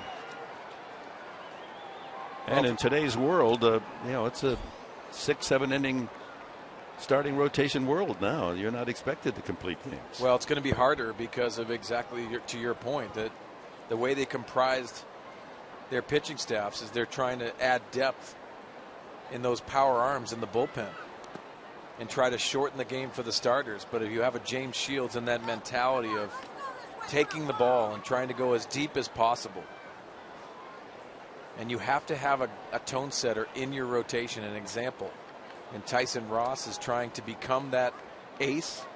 James Shields has been an ace before, where now you're seeing the workload and going out there and saying it in a press conference and then doing it. There's the starting rotation. This is a close-knit group. Now 6 games to go. Mike Tressel, our artist with the numbers, says so far 732 innings have been pitched by the starters. Injuries being a factor in all of that. But Shields leading the way. Well, there's goals that you can't attain, but you have to have that mentality and set that bar high. What's very difficult about this game of baseball is when you have that experience and you set that bar so high and then trying to meet those expectations again. It's very difficult to do. Every year is so different. There's so many different factors involved. The defense behind you, how many pitches you make, the support you're getting.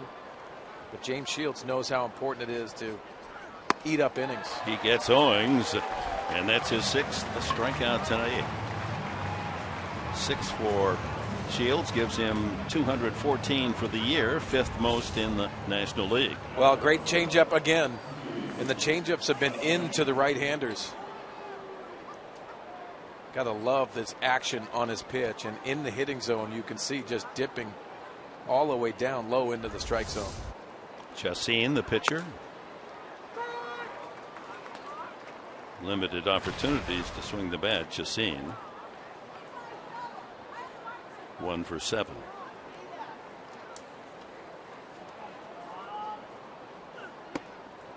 Curveball misses.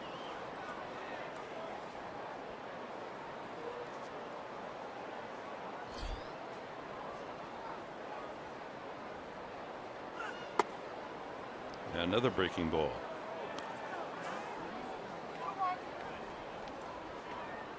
The only run in the game, David Peralta's leadoff homer over the center field fence in the 4th inning. 1-0. Padres only 2 hits, 3 hits for Arizona. So we're keeping track of foul balls because it seems to be a pretty high count. And the Padres are just beating up on Arizona in the foul balls today. 27-13 in favor of the San Diego Padres. Full count to the pitcher. Yeah, at this rate, but Padres might hit 50 foul balls, huh? 203rd innings. Scoreboard's got it all. Swing and a miss. Another strikeout. 7 for Shields today. As promised earlier in the game, we have today's T-Mobile strongest fan photo. Tweet your photo using hashtag STDataStrongFan for a chance to be shown in an upcoming broadcast brought to you by T-Mobile. Joyce is Joyce. Thank you. 2 outs, 3 straight. Punch outs now for Shields. He got Lamb to close out the 4th. Owings and the pitcher. Just seen here in the 5th. Here's Enciarte. 2 singles and 2 at bats. 2 of the 3 hits for Arizona.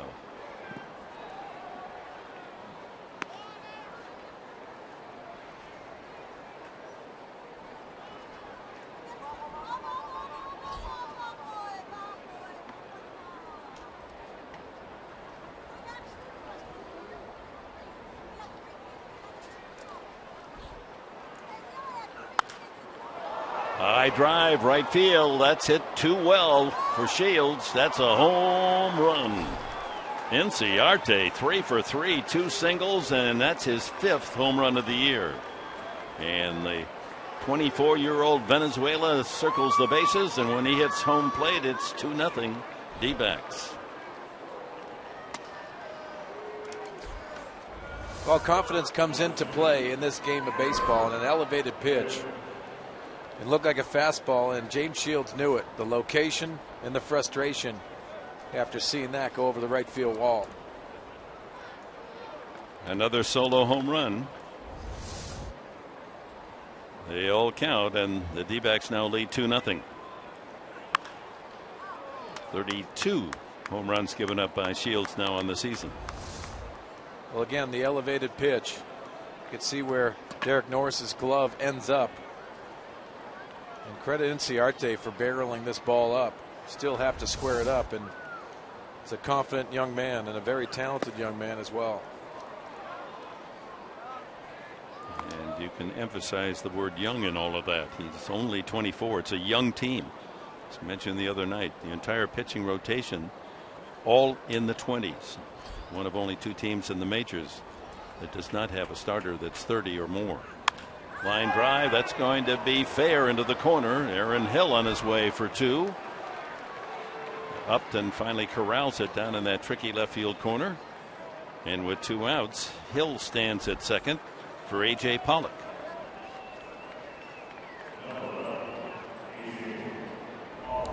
Pollock is struck out both times. Well, the 16th double of the season. Elevated pitch again. Back-to-back hitters where James Shields has elevated. And Aaron Hill's success against James Shields continues.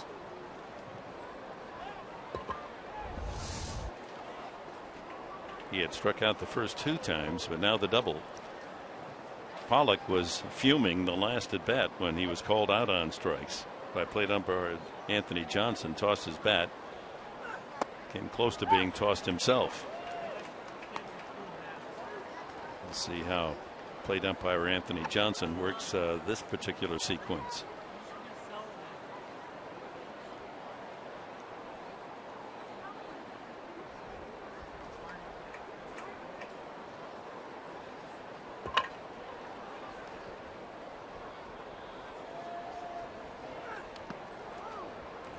.58-footer. 1-1.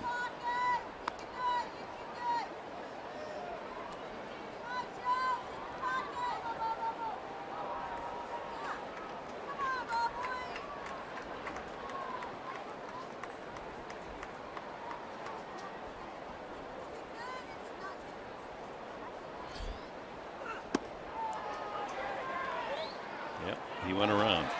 1-2. Man, Pollock on this day, it feels like the world's against him. Yeah, A.J. Pollock's not happy with the umpires today. That one with Jordan Baker, the first base umpire, and also Anthony Johnson the last time.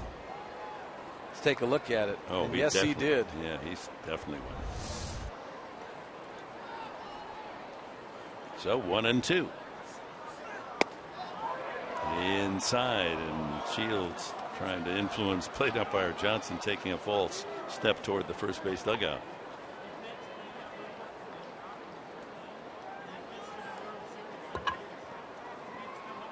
Let's see if he goes back to that changeup in again.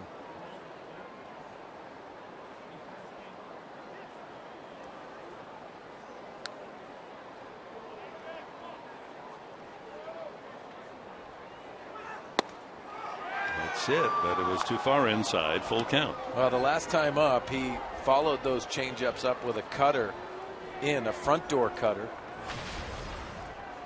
Game break coming up. Twins, Tigers.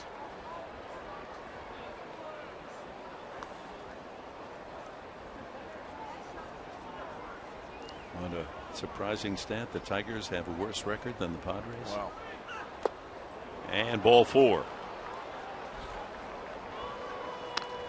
That is the third walk from Shields today.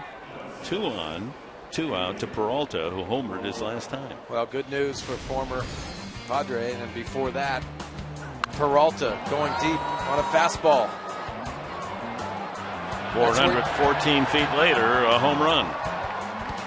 Number 17 for Peralta. NCRT has hit his 5th here in this inning. You're about to talk about Brad Ausmus, weren't you? Yeah, it was. The former Padre was brought back by the Tigers for next year. Congratulations. Jankowski able to tuck that one away. And the Arizona Diamondbacks leave 2 but score another and have a 2-0 advantage at the halfway mark.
Minnesota's rookie Byron Buxton, highly regarded, home run against the Tigers as Minnesota wins today.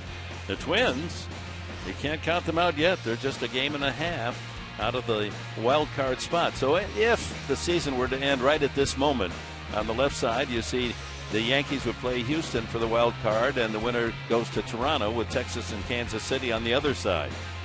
In the National League, Pittsburgh and the Cubs, and this is a prelude tonight. They play this evening in Sunday Night Baseball. The winner, wild card, will take on the Cardinals in that half of the bracket. And it's interesting with the wild card, especially with the National League. You got Pittsburgh and Chicago going against tonight, and then they play the best record, which is the St. Louis Cardinals in their own division. Played so many games against each other, and you wonder how that bracket is really played out. And the Dodgers and Mets are in the other half in the National League, so they're really intriguing matchups.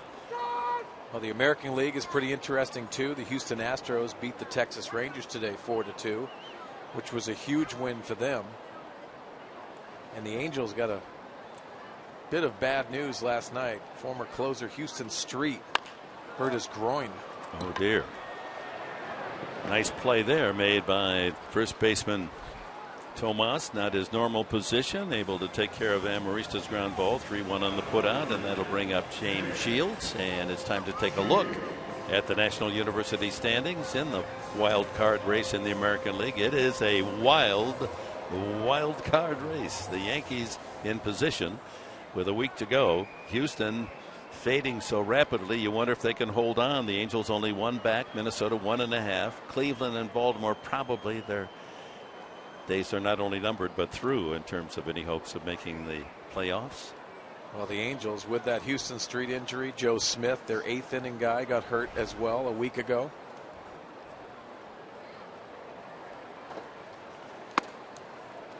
Shields struck out with the bases loaded his first time, had a chance to help himself.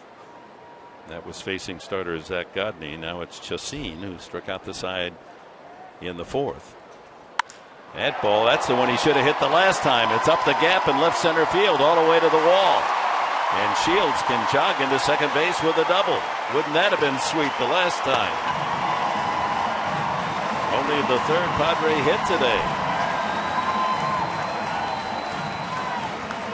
That has to feel good for the man from New Hall, California. And Darren Balsley, the pitching coach, loves that too. This is an elevated pitch, and he gets on top of this. Goes a long way. What a sweet stroke on our Phantom Cam. It was on the sweet spot.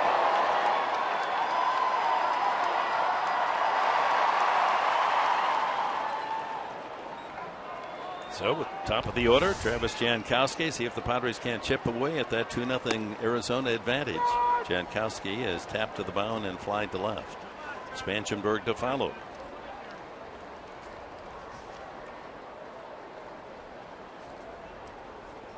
It's the second double of the season for Shields of his 9 hits. There's a base hit to right center field. That could roll a long way. That might be a triple. Shields will score. Look at Jankowski flying into third. He was going to go. Oh, he was thinking inside the park home run. Hoffman had to almost tackle him between third and home to get him back to third. He not going to stop until somebody threw up that red light. A triple for Jankowski, and that makes it 2-1. Well, a little slider, and you could see him picking him up and putting him down. Watch him run the pillows. Speed is so fun to watch. And for Travis Jankowski rounding third base, that's an exciting play for the Pods. Yeah, Glenn Hoffman halfway between home and third had to not only put up his hands with his body, he was going to throw a block into him if he tried to continue toward home. On our Phantom Cam, you can see the swing using that lower half on that low pitch. So many left-handers like that down and in pitch, and that's a great stroke. So a double by the pitcher Shields and a triple by leadoff man Jankowski. It's a 2-1 game. Infield comes in now for Arizona. With Spangenberg takes strike 1. 9th RBI of the year for Jankowski. Well, infield in for Corey Spangenberg, and with only 1 out, you got to try to elevate a pitch. Use the middle of the field.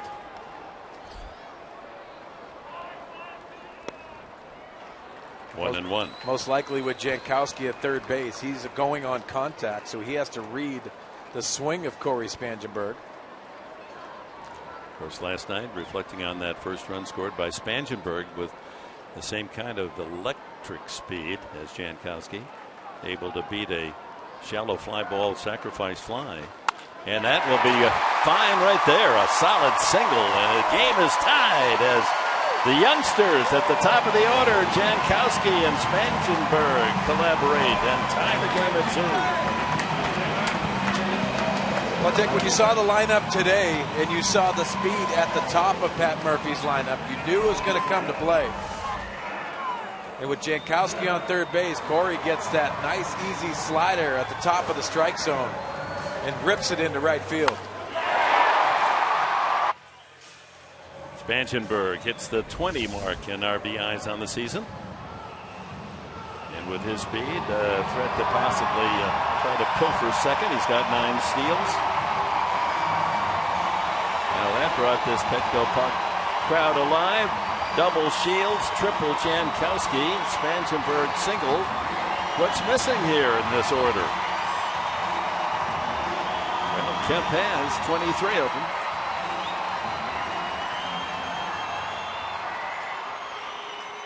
Grounded into a double play and struck out today.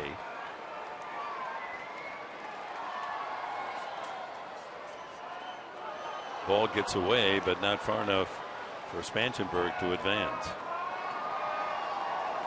Well, with the speed of Spangenberg on first base, Chacin knows he has to keep him close. See the throw over to first base going over the cap of Tomas. Looked like it clipped him right up in the nose. Then we got a yard sale.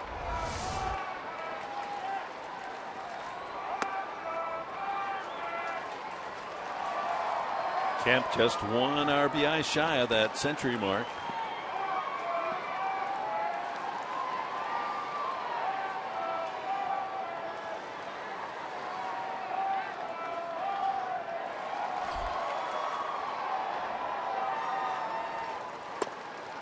That's in there, a fastball at 88. Keith Hessler is the lefty, and Silvino Bracho the righty. Saw Bracho last night. Still only one out.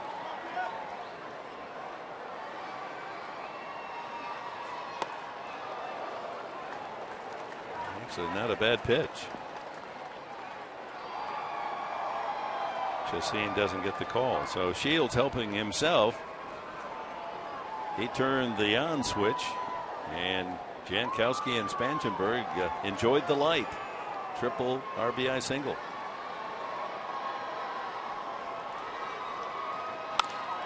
High fly ball to center field. Back goes Pollock, still going back, and he has just enough room. His heels against the wall when he made the catch. Kemp just misses number 24.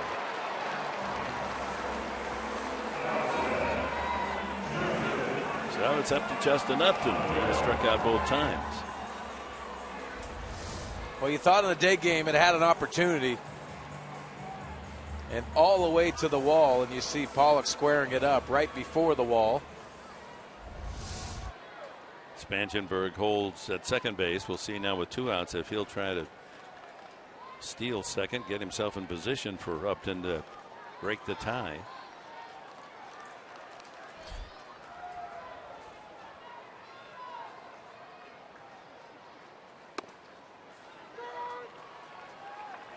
Flirting with trouble. You keep throwing the fastball up there right into the power of Upton, but he takes that one.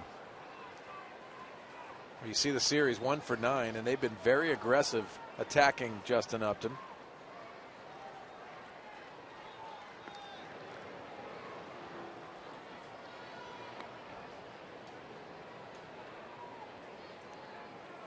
Spangenberg, just those little goals count too. Certainly wants to pick up another steal, get to double figures on the season. He has 9. Yeah, not a bad time to run either. A one-hopper at Hill, able to hang with it and throw out Upton, and the inning comes to an end. But a nice series. James Shields started it. The pitcher with a double to left center. Then Jankowski. A triple to right center. Spangenberg, the RBI single. And the Padres have tied it at 2-2.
David Peralta, home run, 4th inning, gave Arizona 1-0 lead. Peralta's 17th of the season. And then leadoff hitter Ender Inciarte hammers one into the right field bleachers.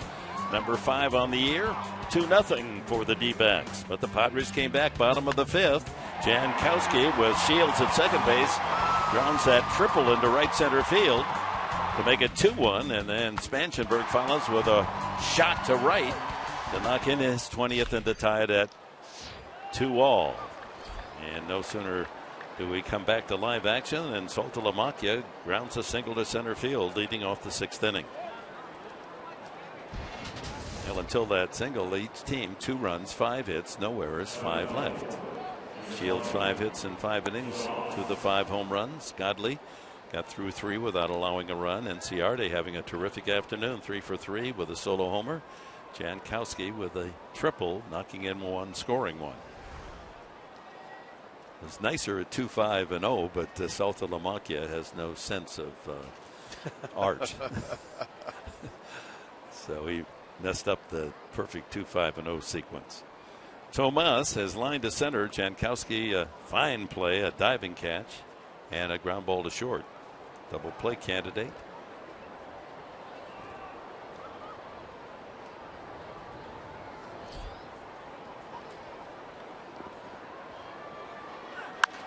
And there's a perfect double play ball. Amarista jerk out to first on double play. 6-4-3. Room service right to the Padres shortstop. Well, the Diamondbacks have been aggressive today. 3 for 6 in first pitch in play, but this last one was a beauty for James Shields. That first pitch drilled to Alexi Amarista, an easy turn in the middle of the diamond for Jed Jerko. Yeah, you couldn't fungo it any better than that. So 2 quick outs on 1 swing, and that'll bring a Jake Lamb a walk and a strikeout this afternoon.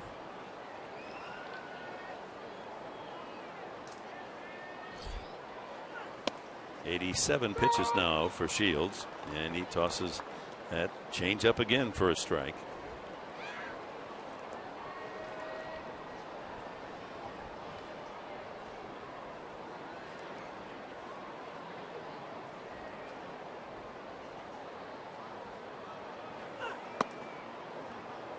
Breaking ball hangs outside. Really, the only pitch that he hasn't had today is the feel for the breaking ball, because he's had that cutter. He's also had the outstanding changeup going today.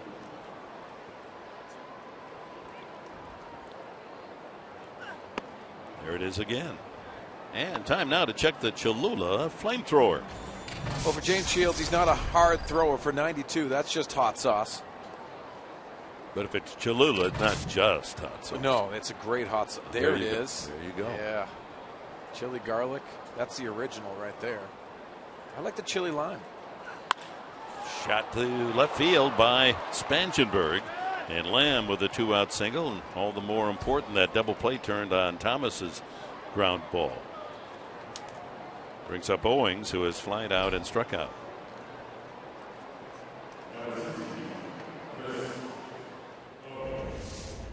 Well, a pitch that's out off the plate, and credit Lamb going the other way, hitting it where it's pitched. That was off to the end of the bat, but a nice piece of hitting by the young third baseman. Now with 2 outs and Owings, the batter, Spanshenberg, who was well off the line and almost got to Lamb's ball, now goes over to crowd the line to take away a possible double that could score that runner from first. He's a step and a dive from the foul line. Now you saw James Shields go quickly to the plate as Nick Vincent gets warmed up in front of the tutelage of Willie Blair, the bullpen coach. He's got the lineup there, and so they got notes on every hitter that Vincent might face. Of course, that's a little more complicated because the next man up is a pinch hitter.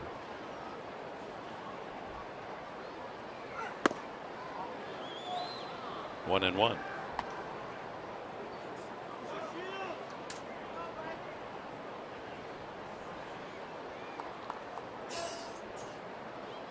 Socrates Brito is the on deck hitter.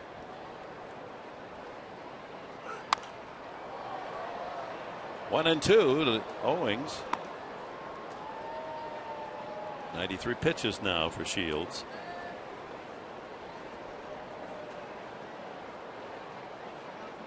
With his 7 strikeouts now, 215 strikeouts on the year for the Padre right-hander, 5th best in the National League. Well, you see the shadows, they come into a factor in day games, especially when it gets in between the hitter and the pitcher. Runner goes, swing and a miss. Changeup gets Owings, the 8th strikeout for Shields. He leaves the top of the 6th, a 2-2 tie.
Brought to you by Sequan Casino.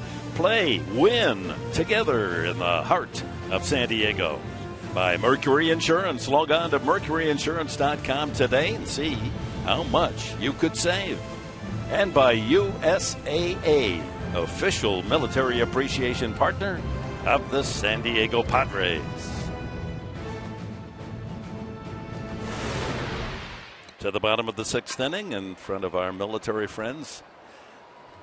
U.S. Marine recruits enjoying the sunshine and a good ball game on Sunday afternoon as the Padres have Wallace, Jerko, and Norris to face Chacin here in the bottom of the 6th. Brett has singled and walked. Again, that dramatic shift with Hill almost shaking hands with the right fielder Inciarte. See him way out there in right field. And more toward the line than the normal shifts. Well, Brett Wallace doesn't have that blazing speed, so you're afforded more time if you're an infielder. And there it is, and Hill able to one-hop it, make the throw, and take a hit away. Well, that's a sure base hit without the shift. One gone. Well, you can see Aaron Hill out there at short right. And an absolute bullet by Brett Wallace, and going to his right, Aaron Hill making a nice play. The playing surface comes into a lot of play, and the scouting reports for the Arizona Diamondbacks. A shift in baseball. Jed Jerko, a single and a strikeout. You think there'll be any action in that regard, forcing baseball to have 2 infielders on each side of second? I do not. You know, you have to try to get a competitive advantage. I have no problem with it. The problem I do have is hitters not adjusting to that, being able to hit to all fields. If you're a power hitter in this game and you're paid to hit for power, listen, do your thing. But if you're a guy that, in the majority of the guys offensively that have to hit to all fields, you're going to have to be able to do it. Ball, 2 strikes to Jerko. And you think about it too, it's going to be conversations that happen in the minor leagues, not at the big league level. These guys are already set in their ways. They can make adjustments at this level. Reluctantly, some of them. And it's true. And guys, what they go on and what you have to believe in too is these guys got here for a reason. That's a foul ball, no play. Jerko will come back, count 1-2. And some of these guys have been so good in the minor leagues getting to the big league level a certain way. You get to the big league level and then you have to adjust. It's very hard for a lot of guys to adjust that way. But you're going to have to do it in this big league level. When they try to take away your strength, it is very difficult, and you're going to have some adjustments moving forward. These are conversations Mark Kotze, Alonzo Powell have, all the hitting coaches. But you got to have the ability to be able to do it. Points well taken. Lessons learned all the way down to A ball that the managers and coaches at AA, AA, AAA throughout the system have to start them as babies and say, hey, you're going to see, maybe you won't see it so much here in the Sally League or the Midwest League, but you're going to see, if you keep pulling the ball, you're going to see the shift. So figure a way to beat it. One way to beat it is hit it out of the ballpark. That one's going to go down into the seats in Souvenir Corner. Didn't quite get it all. In fact, he broke his bat in the process. And that brings us to our San Diego fans of the game. Great to have that group with us. Got a Chargers fan, the Phillip Rivers jersey. Well, welcome to the game, guys. Thanks for coming. That's out. We're in left field, I believe. A 2-2 tie here in the home half of the 6th inning. And the count 2-2. How about the Dodgers releasing Matt Latos? Boy, has his career ever gone downhill? Yeah, that experiment up in L.A. did not last too long. And you think about it, they have Clayton Kershaw and Zach Greinke, obviously a good 1-2 punch. But after that, what's going to happen? And you look at the playoffs, if they're going to go seriously into the best of 7, who pitches those other games? They brought Matt Latos over to be that number 3 guy. And he pitched his way out of the rotation and ended up getting designated and then released. So he's out. Anyone can sign up Matt Latos now. He's in essence a free agent or unwanted, depending on how you want to look at it.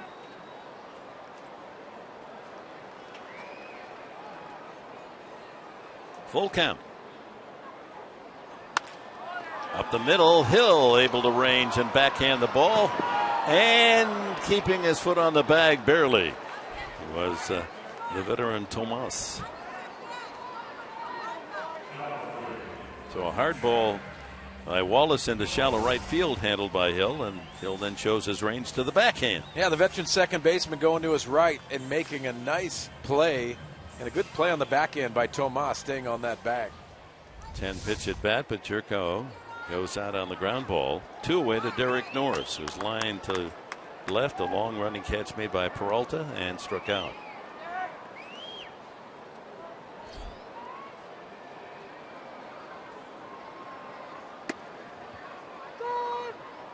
He literally is lurking in the shadows, Norris. Well, it makes it difficult for the hitter when the shadows start creeping in, is just seeing the spin of the pitch and that release point.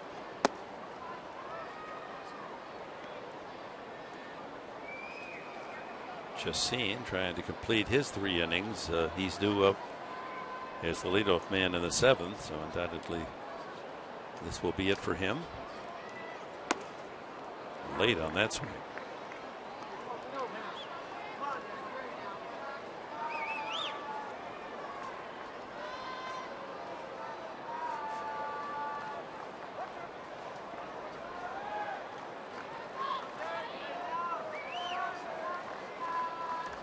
"60 pitches for 3 innings for Chassin."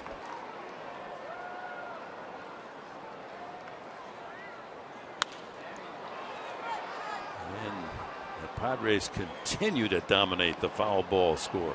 We saw Zach Godley with the cutter pitched predominantly on the outside part of the plate. His mistakes were in by accident. And you see Jhoulys Chacín doing the exact same thing. Working that glove side for the Diamondbacks, and they continue to try to have the Padres prove they can go the other way.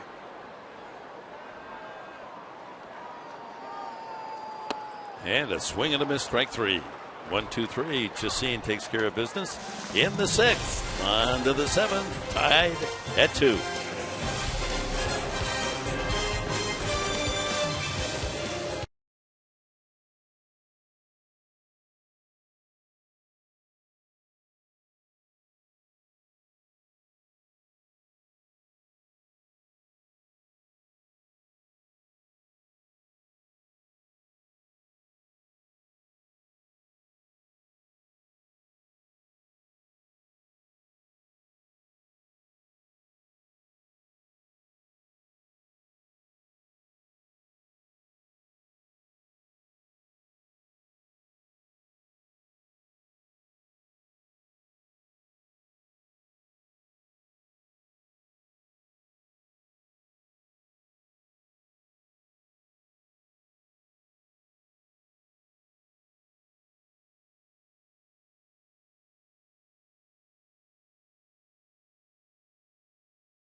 Has really come into play, both the back door and the front door slider.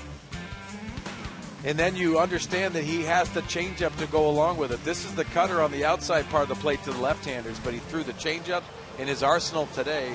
40 fastballs, but the changeups and curveballs for show, and the cut fastballs have really come into play to rack up strikeouts. 8 strikeouts and 3 walks for Shields. Really mixing them up. Seems as if he's thrown many more changeups than that. Socrates Brito is the pinch hitter for Chacín. Then the top of the order, Inciarte and Hill. Inciarte 3 for 3. 3 of the 7 hits for Arizona. Off speed to start Brito. Well, the lone left-hander on the bench for Chip Hale is Brito, and you can see just trying to attack James Shields with the left-handed hitters who've given him problems at times.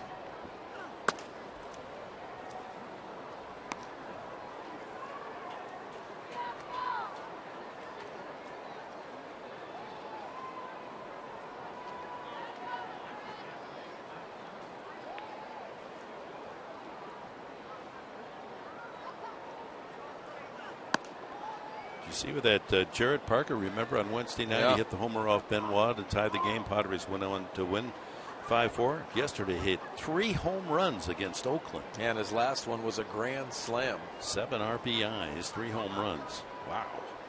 Well, he hit the home run down to left field as a left-handed hitter. 3-1 now, the count to Brito.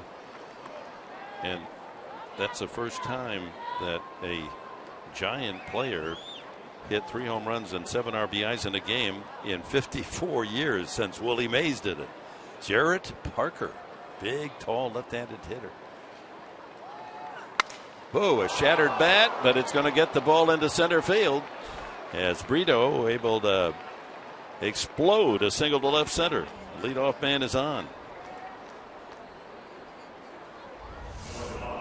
Well, like you said, Dick, off the end of the bat, and this ball is running off the plate.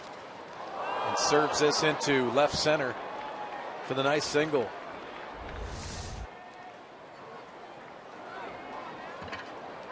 Nick Vincent ready if needed.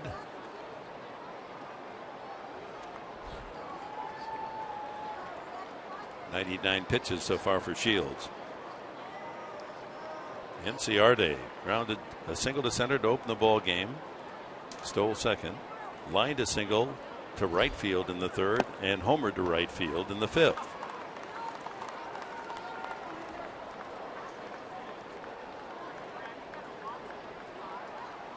So he's kicked his batting average up 4 points to 303.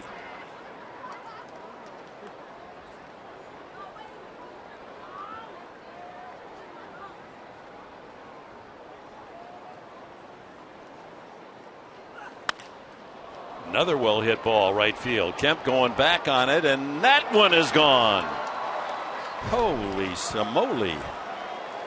2 singles and 2 home runs for the leadoff hitter Inciarte, and he gives the Arizona Diamondbacks a 4-2 lead. Only 4 home runs all year and 2 today. Well, after 100 pitches, I'm surprised that James Shields was facing Inciarte. Already 3 for 3 on the day. After the changeup, he throws him the curveball. Inciarte with his 2nd home run on the day. Hit just far enough. The short porch and right. Still no one out here in the 7th. Aaron Hill has struck out twice and doubled. So what an afternoon for Ender Inciarte, the 24-year-old Venezuelan outfielder for the D-backs. 2 singles, 2 home runs.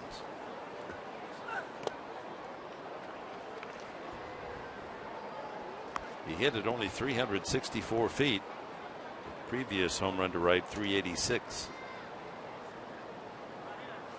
Well, it just seemed like Inciarte was seeing the ball well off of James Shields. All 4 balls hit right on the nose.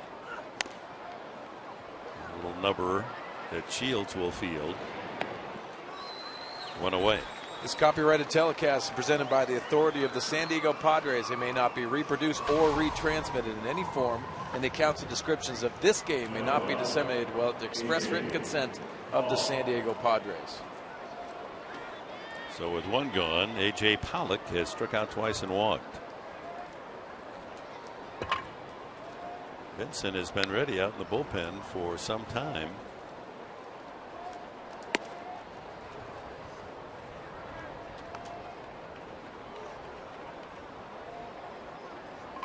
Shields racking up the innings, but at some expense today. 3 home runs. He now shares the lead for most home runs thrown by any National League pitcher. 33. And that one was not a solo.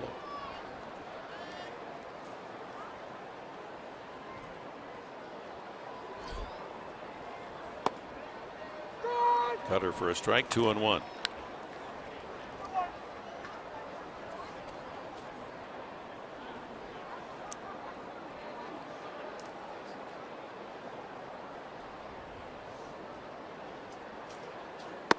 Inside. The attendance on this Sunday, Military Sunday, 27,115 at Petco, including our Marines up there in right field. And ball 4.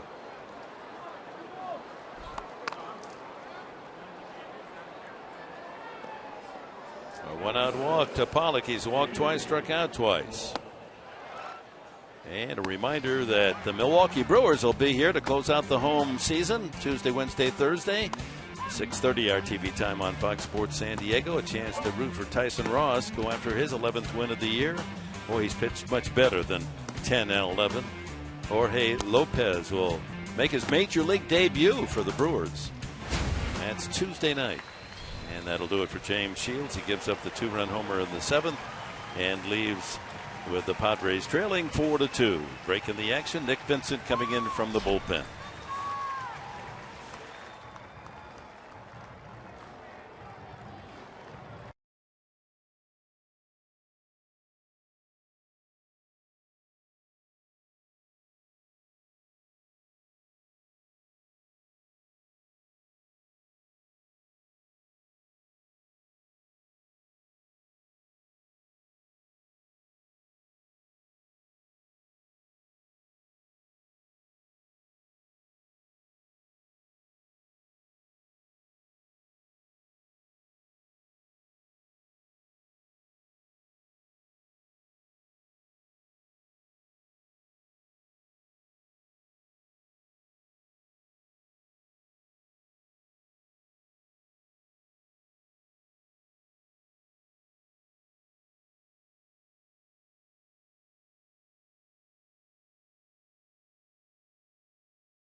Drive to left field. That's going to chase Upton back and makes the one-handed catch. Oh, my! That's our number 7 on our list of Geico memorable moments of this 2015 season. Upton robbing Pedro Ciriaco of extra bases as he meets head-on that left field wall. And we'll count it down to the final game of the season with our top 7 Geico moments. James Shields, there's his final line, 6 1/3, 4 runs, all on home runs, 2 solos and a 2-run shot by Inciarte. Walks 4 and struck out 8. 109 pitches used by Shields. And in relief, Nick Vincent with a runner at first. Pollock, he had walked. Peralta, the batter. Well, Nick Vincent's working on a scoreless streak of 13 innings. He's been much better since his recall. 4-2 the score here in the top of the 7th. Arizona. Rubber game of the 3-game series. Padres have won the season series 10-8. Runner goes, and he had a good break. That one's going to slice foul. That foul ball cost Pollock a steal. He has 36, leading the club.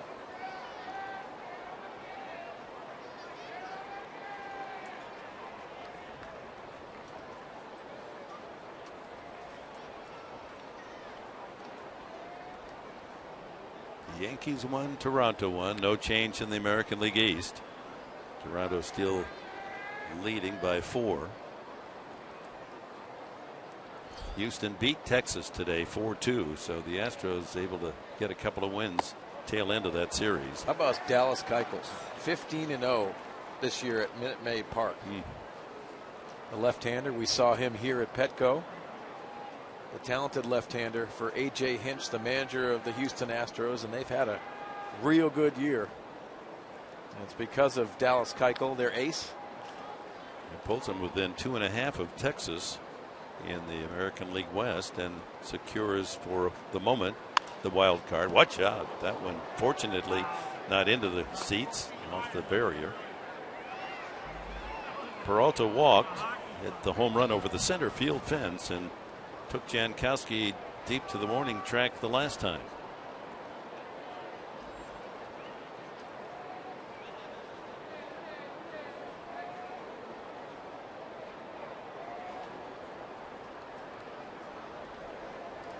Pollock with a good lead, itching to go. And he does. Throw by Norris. Not even close. Boy, Pollock, he can get from first to second. Beautiful break. And no wonder he's one of the leaders in the National League in stolen bases. That's his 37th. Well, the good break, the early break off of Nick Vincent. Like you said, Dick, those long strides. He's a talented young man. All facets of the game. A 2-run homer already here in the 7th, now with 1 out. Pollock in scoring position for Peralta. The count 1-2.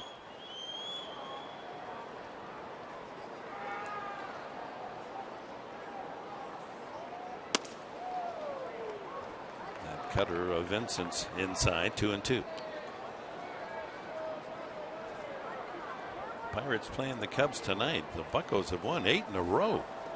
Talk about finish and steam coming out of their ears. They're hot.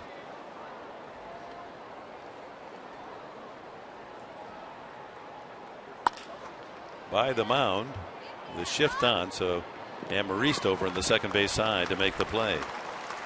Well, you're talking about the wild card race, and you look at the 3 clubs that really are nip and tuck, and the Houston Astros have struggled in September. You see the 6-10 record. It's because of the pitching. It has faltered at times, and the Los Angeles Angels have played much better baseball. 4 games left against the Texas Rangers, and the Minnesota Twins under Paul Molitor have really been a great story of baseball. You wonder if they're just going to have enough. Yeah, it's going to come down, it appears, right down to the final weekend. Houston will finish its season at Arizona next weekend. 2 outs. Pollock at third. And Salta Lamacchia, who has flied out twice and singled the batter.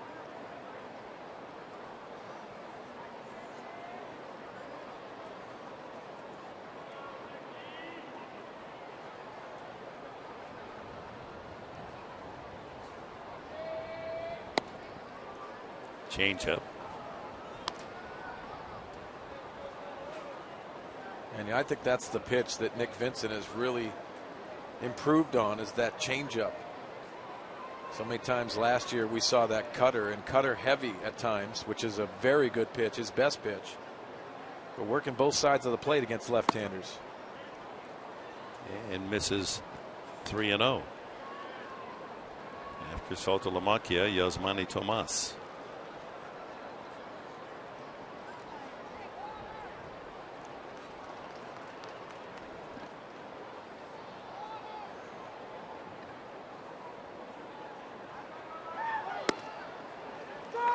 Lays in a strike.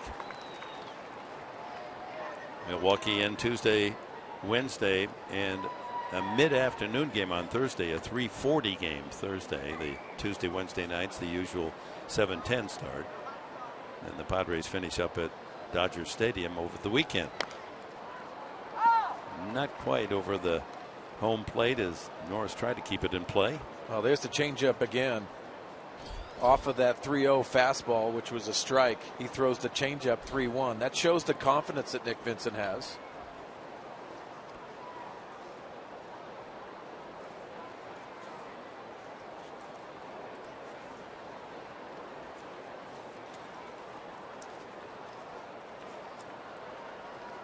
It's the military family day on this Sunday. We'll stay for God Bless America. As I understand it, there'll be one of the young 10-year-old member of a military family, is going to have the honor of singing God Bless America. That should be a very special moment for us. So stay with us between innings. The walk to Saltalamacchia. So first and third with 2 outs to Tomas.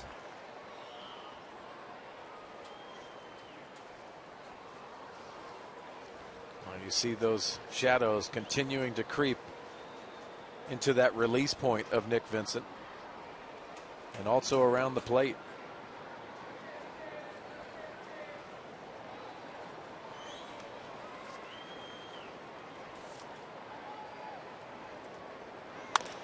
Right field, Kemp coming in and makes the play. Line out for Tomas. He has hit the ball hard today and nothing to show for it. But 2 runs in the top of the 7th, and it's a 4-2 game, and we're going to hear our God Bless America. It's Taylor de Guzman. He's 14 years of age, and he'll stand next to his father, Bobby de Guzman.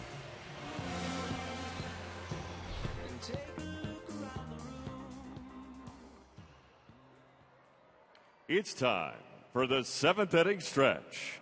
Before we sing Take Me Out to the Ball Game here on Military Sunday, please stand and welcome 15-year-old Taylor de Guzman, who comes from a military family where 6 members have served over 3 generations. Please sing along as she presents God Bless America. God bless America, land that I love. Stand beside her and guide her through the night with the light from above. From the mountains to the prairies to the oceans white with foam. God bless America, my home sweet home. God bless America, my home sweet home.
Jack in the Box.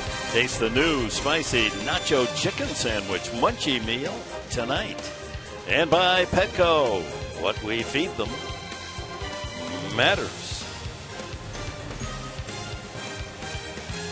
Yeah, we go to the bottom of the 7th inning. A new pitcher, Andrew Chafin. But before we go to the action, I want to apologize. Our notes on the Military Sunday don't say Master Taylor de Guzman or Miss Taylor de Guzman, so I apologize. I assumed that Taylor was since there are some Taylors in our friends corps that are boys, I assumed it was a boy incorrectly. So my apologies to the young lady who did a beautiful job singing. She did a wonderful job singing that. As we take a look at Andrew Chafin out of the bullpen, fastball, slider, and changeup. Busy season for Chafin, his 63rd appearance. Will Myers pinch hitting. Only the third time he has pinch hit. He's 0 for 2. And Melvin Upton Jr. is in the on-deck circle. Myers batting for Amarista. Padres trail 4-2.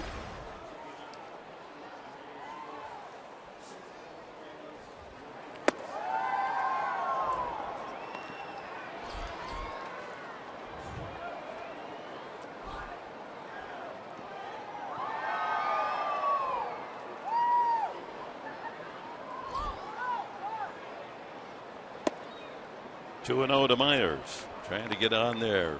Walker hit. Get something going here in the home half of the 7th.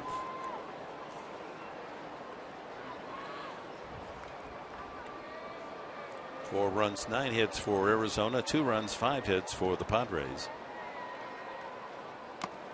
Foul tip. All 4 Arizona runs by way of the home run. Solo Enciarte, solo shot Peralta, and a 2-run homer Enciarte.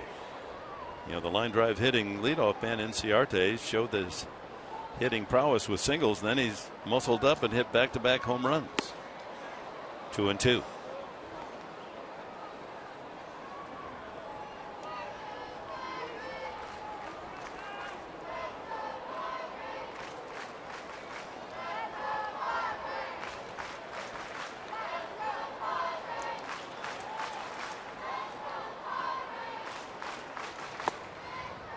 And a full count. This is a tough time now. That pitcher is in the shadows. Hitter mostly in shadows. And then the ball comes into daylight and then back into shadows. Yeah, that concentration level has to pick up. And Will Myers doing everything he can to work this count. And the leadoff walk. A good sign for the Padres. Brings the tying run to the plate. Melvin Upton Jr. Catcher Saltalamacchi out to talk with Chafin. Chafin attended Kent State University. Collegiate pitching. He's already undergone Tommy John back in 2010 out of college. Signed by the D-backs as a supplemental first-round pick. So he was highly regarded, and then right off the bat had to go under the knife. He's just 25 years of age.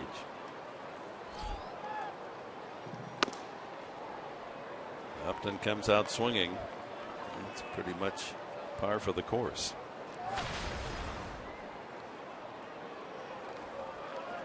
Five home runs.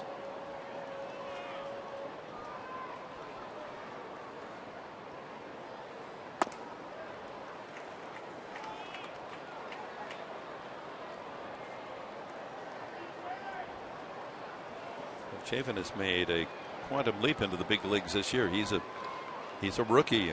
Last year came up cup of coffee, only 3 games late in the season. Workhorse this year. 2-1. Well, that fastball is being very difficult to locate for Chafin. You can see him both missing on the glove side and the arm side.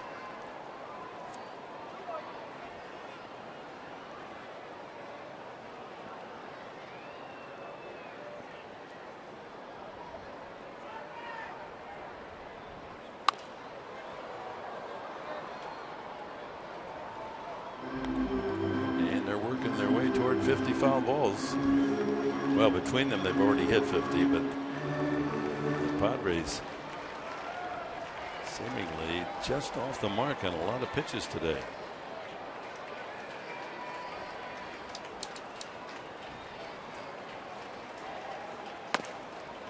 Another full count.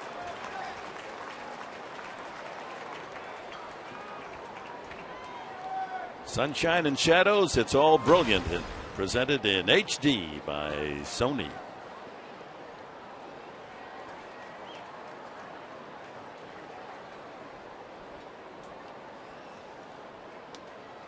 Ball 4. So Chafin comes in and walks Myers and Upton, the 2 pinch hitters. That puts the tying run on, and we go to the top of the order. Travis Jankowski.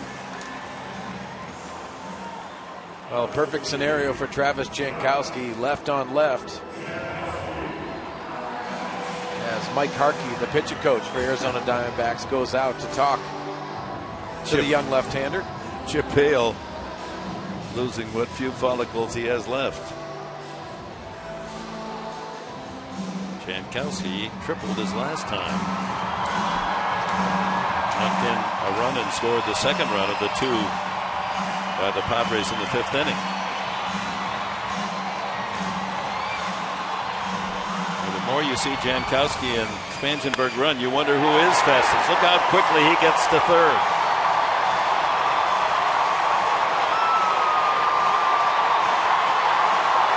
And he's thinking it's a no.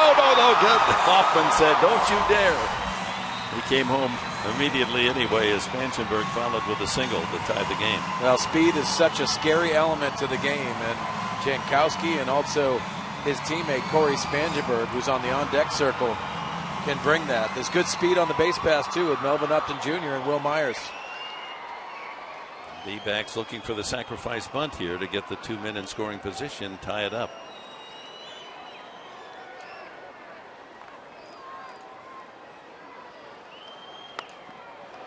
And bunted foul.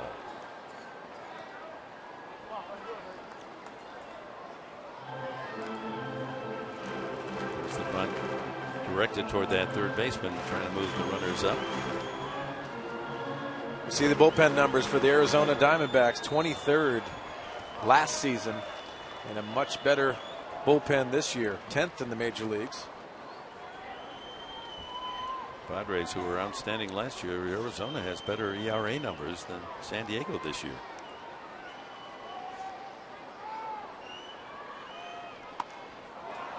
And 2 strikes now on Jankowski. He is a player that can bunt for base hits, and then you ask him to sacrifice, and he hasn't been able to sacrifice yet this year. Yeah, 2 different elements. When you're bunting for a base hit, it's almost better to bunt on the move, but you see in our phantom cam, this is a slider that he bunts on the bottom part of the baseball for strike 2. Let's see if manager Murphy wipes off the sacrifice, lets him swing. Or are you going to ask him to try a 3rd time? And he's able to lay down the bunt. And it's a good one. Pitcher to second baseman Hill covering. Job done. A couple of walks, are now in scoring position with 1 out. Corey Spangenberg. Well, bunting with 2 strikes is not very easy, but what you have to do is bunt it towards the pitcher. They're trying to deliver a strike, and nice execution by Travis Jankowski on our phantom cam. Dealing with the shadows, picking up that release point, and also the spin on the baseball and executing perfectly. And with such good speed on the bases, not even a second thought by Chafin to go for the force.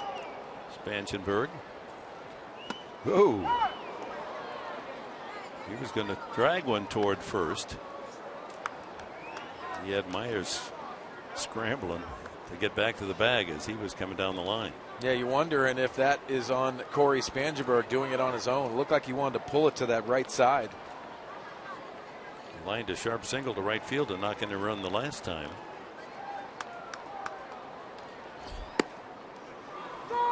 And now behind on the count, 0-2. Well, the frustrating thing is they're sacrificing to get you into scoring position to drive him in. Not to drag a bunt.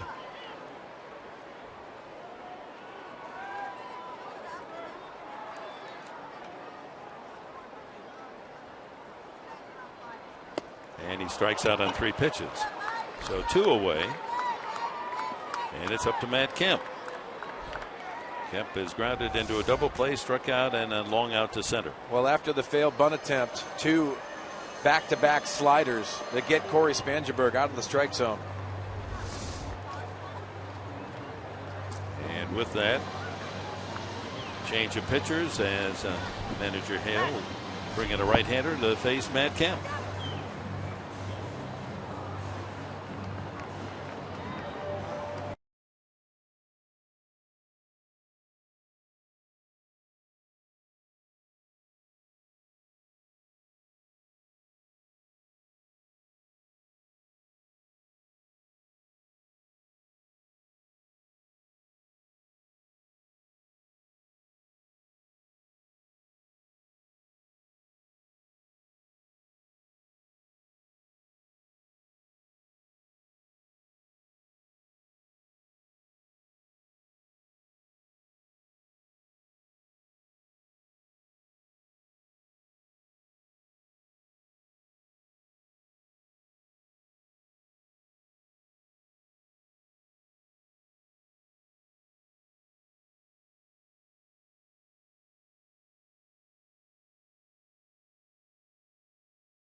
He visited a 3rd grade class earlier this week.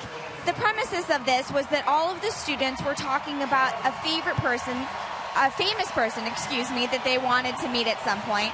And sure enough, Matt Kemp walks in after Daniel presented it on him.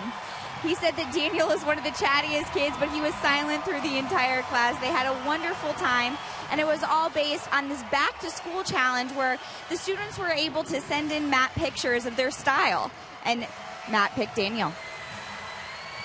Yeah, that's great that the ball players, and Matt isn't the only one, they're involved with the various levels of education and inspiring young kids, and the teacher working a whole course of study around baseball. You've got mathematics there, you've got English there, you've got speeches, and kids all with their own little contributions. Well done. Well, let's see if Kemp can take Delgado to school. Randall Delgado with 2 outs and 2 men in scoring position. Well, Delgado, it is his 60th appearance on the season, only 1 start. Pitching out of the bullpen primarily, but 18 of his last 21 he's held the opposition scoreless. Working in ideal pitching conditions, those shadows. 2-0. Upton is next. Myers at 3rd. Melvin Upton at 2nd, the tying run.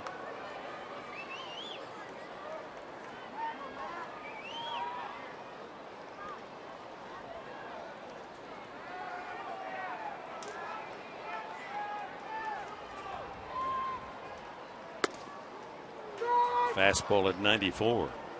2-1.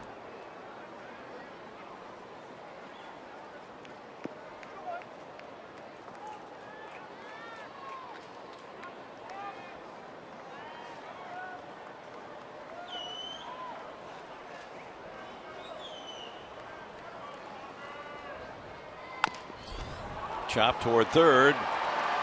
Lamb gets him by a stride, and the Padres leave 2 men in scoring position. We go to the 8th, 4-2, Arizona.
And Sir Archie Hatfield's number coming in this game, and he did it again today. Top of the 5th, fastball up, drives it to right field. Then he does it again in the top of the 7th. And you got to wonder if James tipped that curveball because he sat back on it and drove it to right field. 4 for 4 right now with a couple of home runs. So Inciarte is all of the Diamondbacks offense. They lead 4-2 in the top of the 8th inning. Clay and I are working on Padres Live, the post-game show, which will be brought to you today by Cox Communications. When we see you then, we're also going to tell you about a couple of guys contributing offensively and defensively today who may not necessarily be top of mind, but they've done a very good job this afternoon. You're going to hear from Pat Murphy, and Clay and I will discuss the playoff picture as things stand right now. We're here in the final stretch. Most teams with only 6 or 7 games remaining, and things are getting very serious. For now, let's get you back up to the booth. Dick Enberg and Mark Sweeney, gentlemen. All right, thank you, Mike. And not to steal your thunder, the Angels have won, so they're only a half game behind Houston for the wild card spot. Very interesting this final week. You'll have all the details in the postgame show. Nick Vincent goes to work in his 2nd inning in relief. Jake Lamb will lead it off. Clint Barmas comes into the game at shortstop for Amarista. And it's Sean Kelly now on the mound. Fly ball into the corner and left. Upton has some room and makes the catch.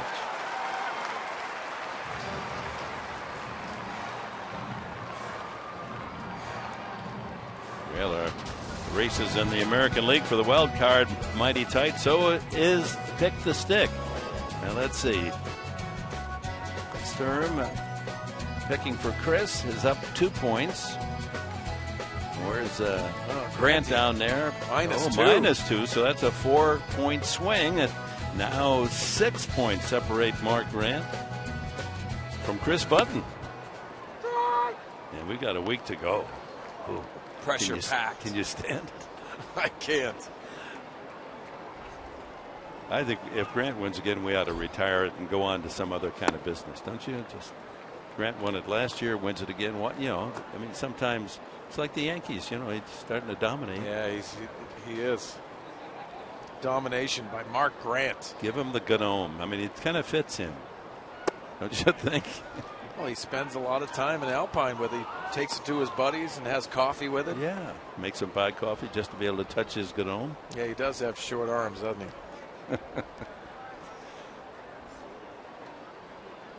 Chris Owings has flied out and struck out twice today.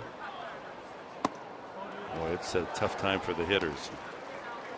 Well, Sean Kelly, after that forearm strain, came back and struck out the side his last time out on Tuesday against the Giants.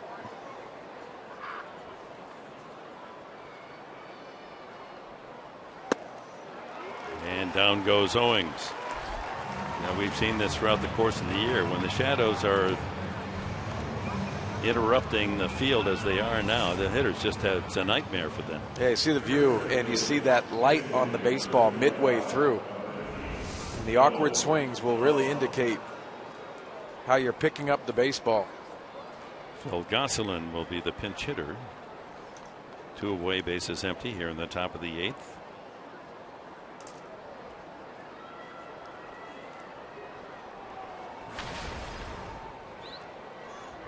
Former Atlanta Brave Gosselin having a good year. Just 88 at bats, but hitting .284.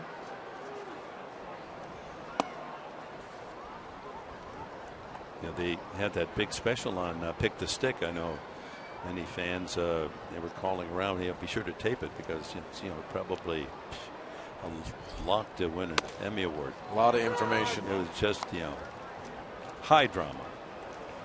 And the editors cut out something I thought was really interesting that was sent to me from the headquarters in Duluth, Minnesota. What was that?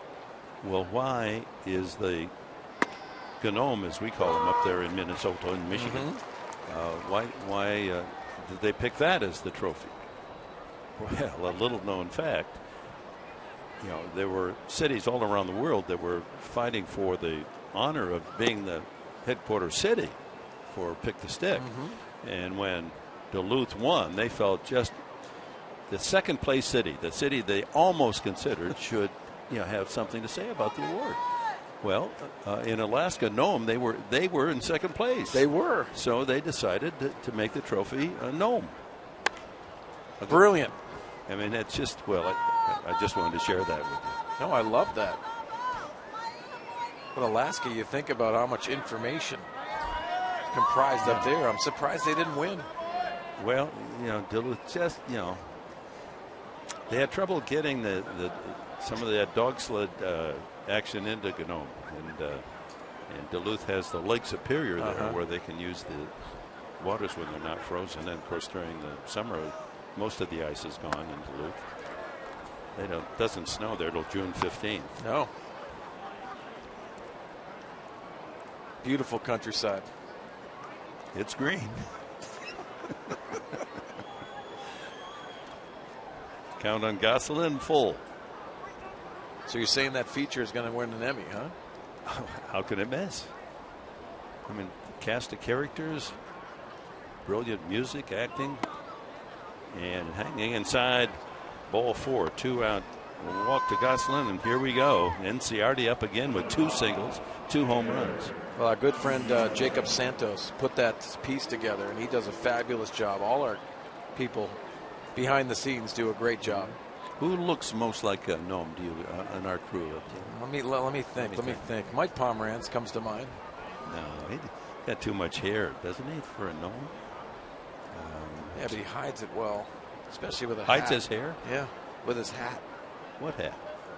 Well, I've never seen him when with a hat. When it's casual.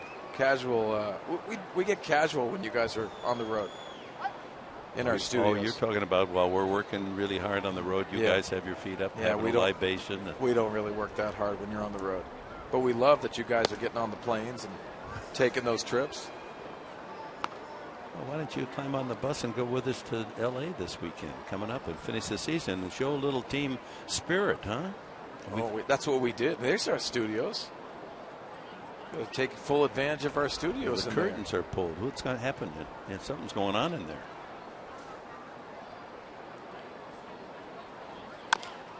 Well, they're going to finally get Enciarte out. Maybe the shadows help. 4-3 on the put out. Kelly gets through the 8th. Padres have the middle of the order. Upton, Wallace, and Jerko scheduled, needing 2 to tie. Justin Upton will lead it off.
The difference to Arizona lead. Bottom of the 8th. Let's look at the in-game box score brought to you by the UPS store. Padres in-game. Jankowski knocking in a run with a triple, scored himself. Spangenberg an RBI base hit. The top of the order accounting for the 2 Padre runs. Wallace and Jerko with singles, and starting pitcher James Shields with a double. That started the 2-run rally that tied the game in the 5th inning. Yeah, good spirit in the stands with the Padre fans. Little adult patty cake going on there. Well, Daniel Hudson takes the mound for his 61st appearance. This young man pitched Friday night, where he pitched 1 inning of work with 2 strikeouts. He's come back from double Tommy John surgery in a big way. Upton struck out twice and grounded out. Boy, the fastball at 97 must look like 107 coming through the shadows. And you see Justin wearing the Oakley sunglasses and trying to give that big difference of the shadows. There's the Oakleys.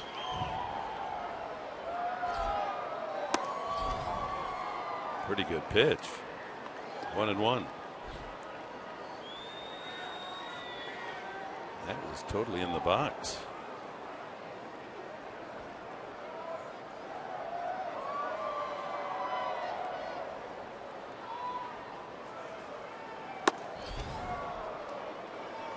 Looks like Daniel Hudson's just rearing back and getting behind that fastball. All 3 pitches in the same location.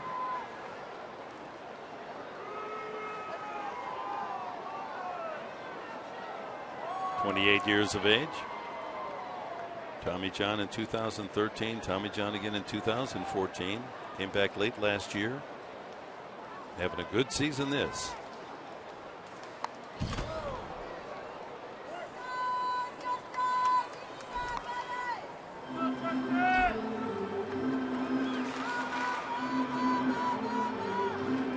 Native of Virginia Beach, Virginia, and stayed in the Commonwealth to go to Old Dominion.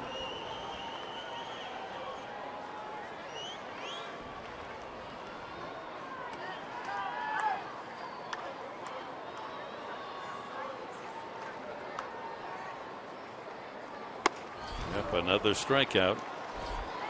It's a pitcher's time this mid-afternoon. Wallace is the batter.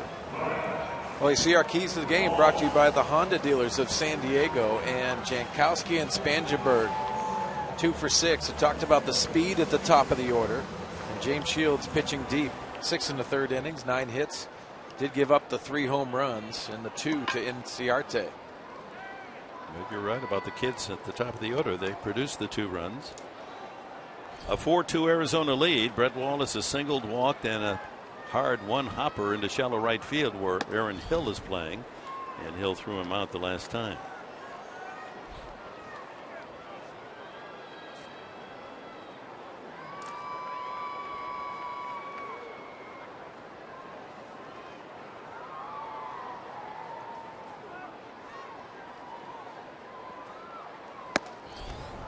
A lot of swings and misses. Well, the power fastball, 97 miles an hour on Daniel Hudson's fastball there.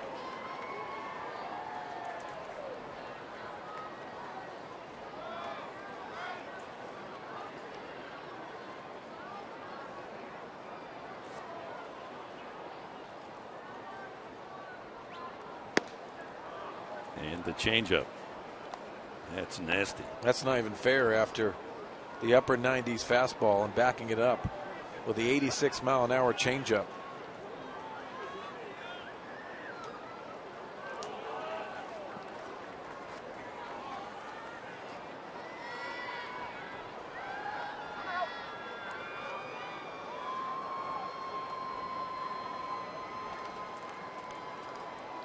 Pitcher in the shadows and the bright sunshine off the hitter's backdrop in center field.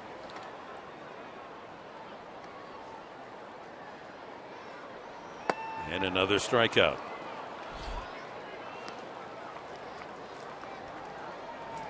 You got to battle your way if you're in the bullpen. I'll take it. Do you want me to come in the 7th, 8th on a Sunday afternoon and at Petco Park? I mean, it's the hitters are at such an enormous disadvantage. Well, it just proved to you the importance of scoring runs early in games like this. Yeah, you almost can play for a run early. Well, let's just You got to realize, too, with the talent in the bullpens in the major leagues, you know what you're getting when you get out of it. It's power arms with really electric stuff to go along with these hard fastballs. And then into the shadow conditions. Another check swing and strike 2 on Jerko. It would be an upset here if Hudson doesn't strike out the side. Not picking on Jerko, I'm just saying it. Just you're almost hitting blindfolded.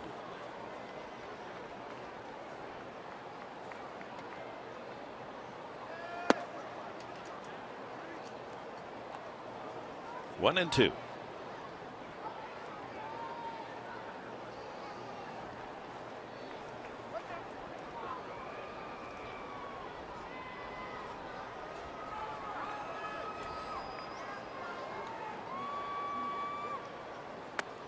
I'm thinking back to shadows, and we're getting into September, then October. Some of the World Series games, especially in Yankee Stadium in left field, it's treacherous playing out there. Well, it comes into play when you're talking about the playoffs, is the different times. And I remember in 1998, Sterling Hitchcock was the starting pitcher, pitching in shadows, and he was phenomenal. And indeed, Jerko strikes out. Hudson strikes out the side. And we go to the 9th inning. Arizona in front, 4-2.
That are sacrificing their lives and themselves for us to do what we do, whether it's play baseball, whether it's just work 9 to 5, whether it's go to school, whatever it is, that they're a reason that we get to do that. So to give them a little bit of respect and a little moment of appreciation, and to bring some of them out to the park and let them have a day to kind of feel appreciated, that's the least we can do. Well articulated by Sean Kelly, who pitches 1 inning today and gives way to John Edwards here in the 9th inning. Some of the young recruits still with us, hanging on, hoping the Padres can come through in the 9th inning. Edwards will face Hill, Pollock, and Peralta. Well, the 9th appearance of John Edwards, and he has been excellent against righties. Pitched a scoreless inning against these Diamondbacks on Friday night. His last 7 outings, Mark Sweeney, he's allowed just 1 hit. 5 walks and 8 strikeouts in 6 1/3.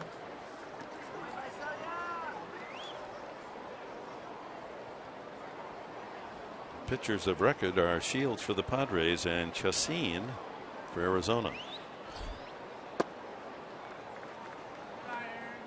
2-0.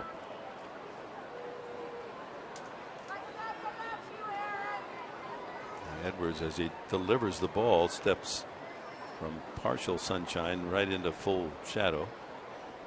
Yeah, all shadows now. Swing and a miss.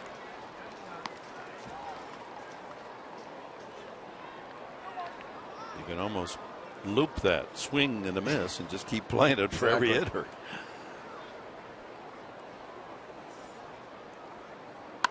Well, a check swing foul, but again, a totally fooled hitter. It really shows the type of swings that you're seeing on a consistent basis.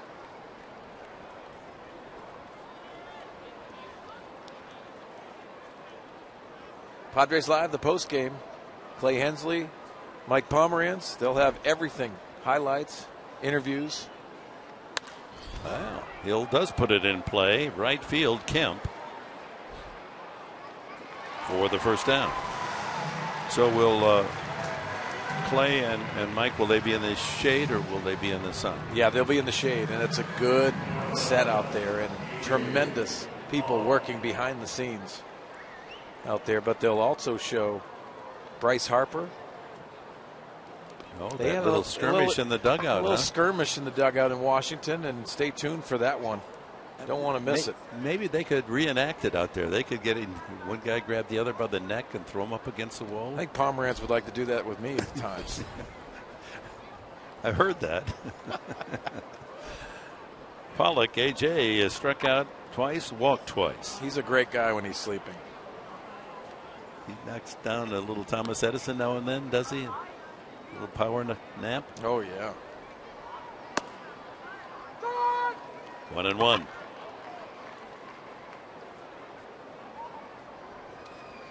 Well, Anthony Johnson, he normally barks out his calls. You can hear him from the first inning. That's the first time I've heard him today. Let's listen in. Yeah, that off the glove of Derek Norris, 2-1.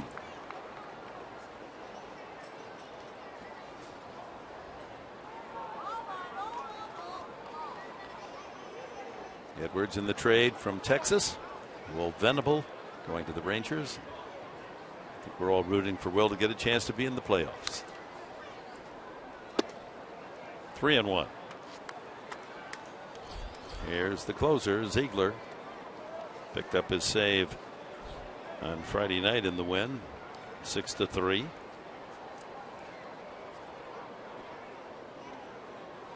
Number 28. Got 26 in a row. And the walk with one out. Pollock to first. 3 straight times that he's received a free ticket. Now you got to watch him because he's a threat to steal. Has 37. Stole the last time aboard. David Peralta. He got the D-backs in front back in the 4th inning. A leadoff homer against Shields over the center field wall. His 17th of the season. He has walked and flied out, grounded out. 1 for 3 on the day.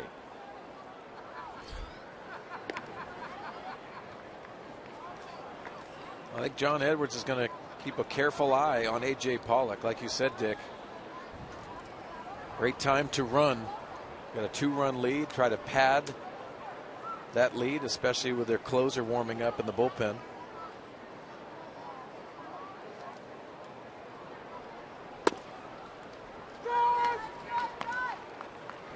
Johnson barking out the strike. 0-1.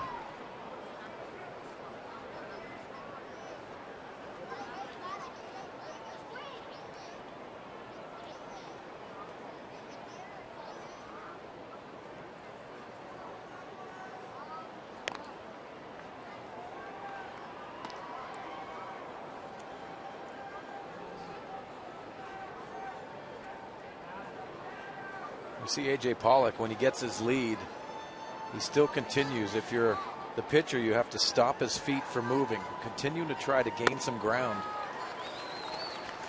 Swing and a miss. So many different styles. You remember Dave Roberts, the bench coach, a proficient stolen base guy in the game.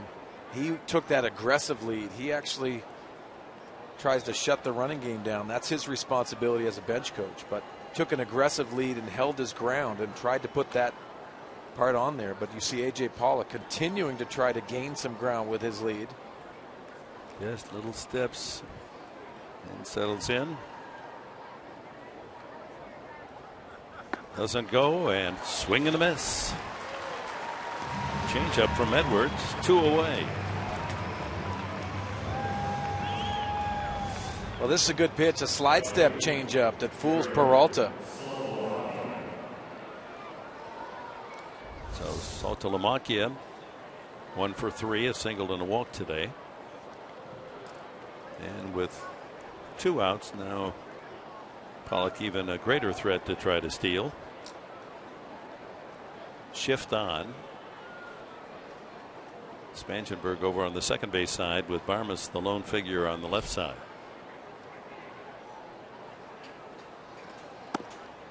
Strike one.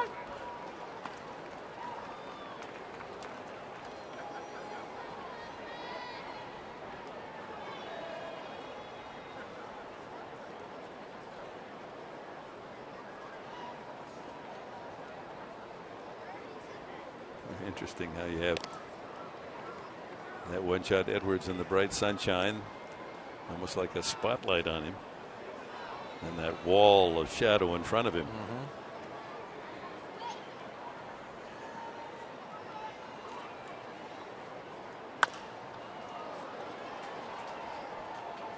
Foul ball. That's almost a victory for the hitter in these conditions. Well, that's a good sign by John Edwards with the slide step and still driving that fastball down in the strike zone.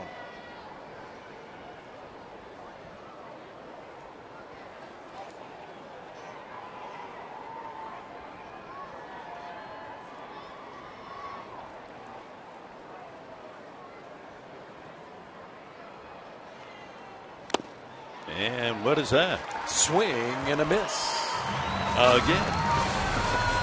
Bottom of the ninth, the Padres need 2 to tie. Jerko, Norris, and Myers scheduled.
For Arizona, the first hit by David Peralta, solo leading off the fourth of James Shields, 1-0.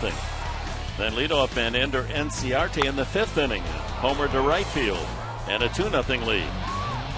But the Padres would come back in the bottom of the 5th. Shields doubled, and then Travis Jankowski, a low line drive all the way to the right center field wall, a triple to make it 2-1. And Jankowski almost flirted with an inside the park job, had to put on the brakes. Corey Spangenberg followed with a line single, and it was 2-2. Going into the top of the 7th, and here comes that man Enciarte again with a made aboard, another home run to right, and that's the difference in the game. 4-2 Arizona. And now Brad Ziegler, the veteran right-handed reliever, submariner, comes in for the possible save. He has 28 this year and 26 in a row successfully. He has closed shop. Padres saw him on Friday night. He did get a leadoff hit from Derek Norris, but no damage done as Arizona won that game 1-6-3. Pretty good splits, both left and right for Ziegler with that submarine delivery, as you talked about, Dick. Very tough to pick up. Conditions are a little better as Norris swings and grounds one up the middle. Playing deep is second baseman Hill, and he makes the play. It might have hit either his glove or the mound itself because the ball slowed down. That was hit well enough to go into center field, but something happened at the mound level that slowed it down for Hill to make the play. Jan Solarte to pinch hit. You see Aaron Hill, the ricochet off the mound helps him, but a nice play going to his right. Then the accurate throw to Paul Goldschmidt, who entered the game. Goldie at first base. Jan Solarte has pinch hit all 3 games of the series, resting him from the starting lineup because of that hamstring pull.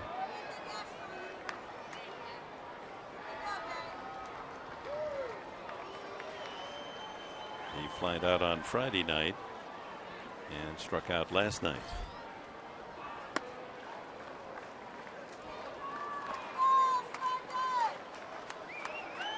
Clint Barmas is on deck.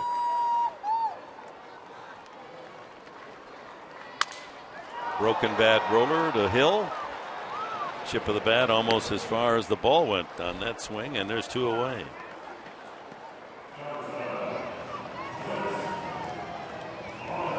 Clint Barmas bats for the first time. Padres down to their final out.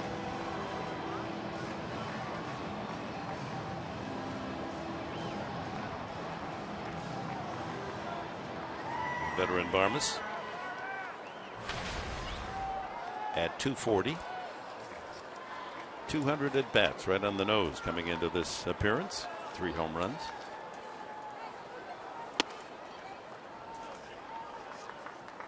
It'll be interesting to see what they do with Clint Barmas next year. This is a veteran middle infielder, and his best position is at shortstop. But he's been very influential in the clubhouse with a lot of these younger players, and that is a huge benefit. Obviously, the good glove work he's done, and that veteran presence. 2-1 on the strike. I think he'd be a terrific coach looking ahead if you want to stay in baseball as a coach, maybe a manager someday. Yep. And down to the final strike, 2-2. But you got to have those guys, and obviously Clint Barmas's days as being a everyday guy probably passed him, but got to have those guys that you rely on. It doesn't matter if you have a spot start, double switch, you know the plays are going to be made. Lines it to right field, but Inciarte, who's the star of the game with his bat, makes the catch. That seems appropriate that he should clutch the final out. The Diamondbacks take the series. They win today. The final, Arizona 4, the Padres 2. And here is Mike Pomerantz. Dick, Mark, guys, thank you very much. When Clay and I see you on Padres Live, the post-game show, we're going to break down Ender Inciarte's hugely productive day. We're going to break out what happened with Washington between Bryce Harper and Jonathan Papelbon. A lot of commotion, and Pat Murphy in moments.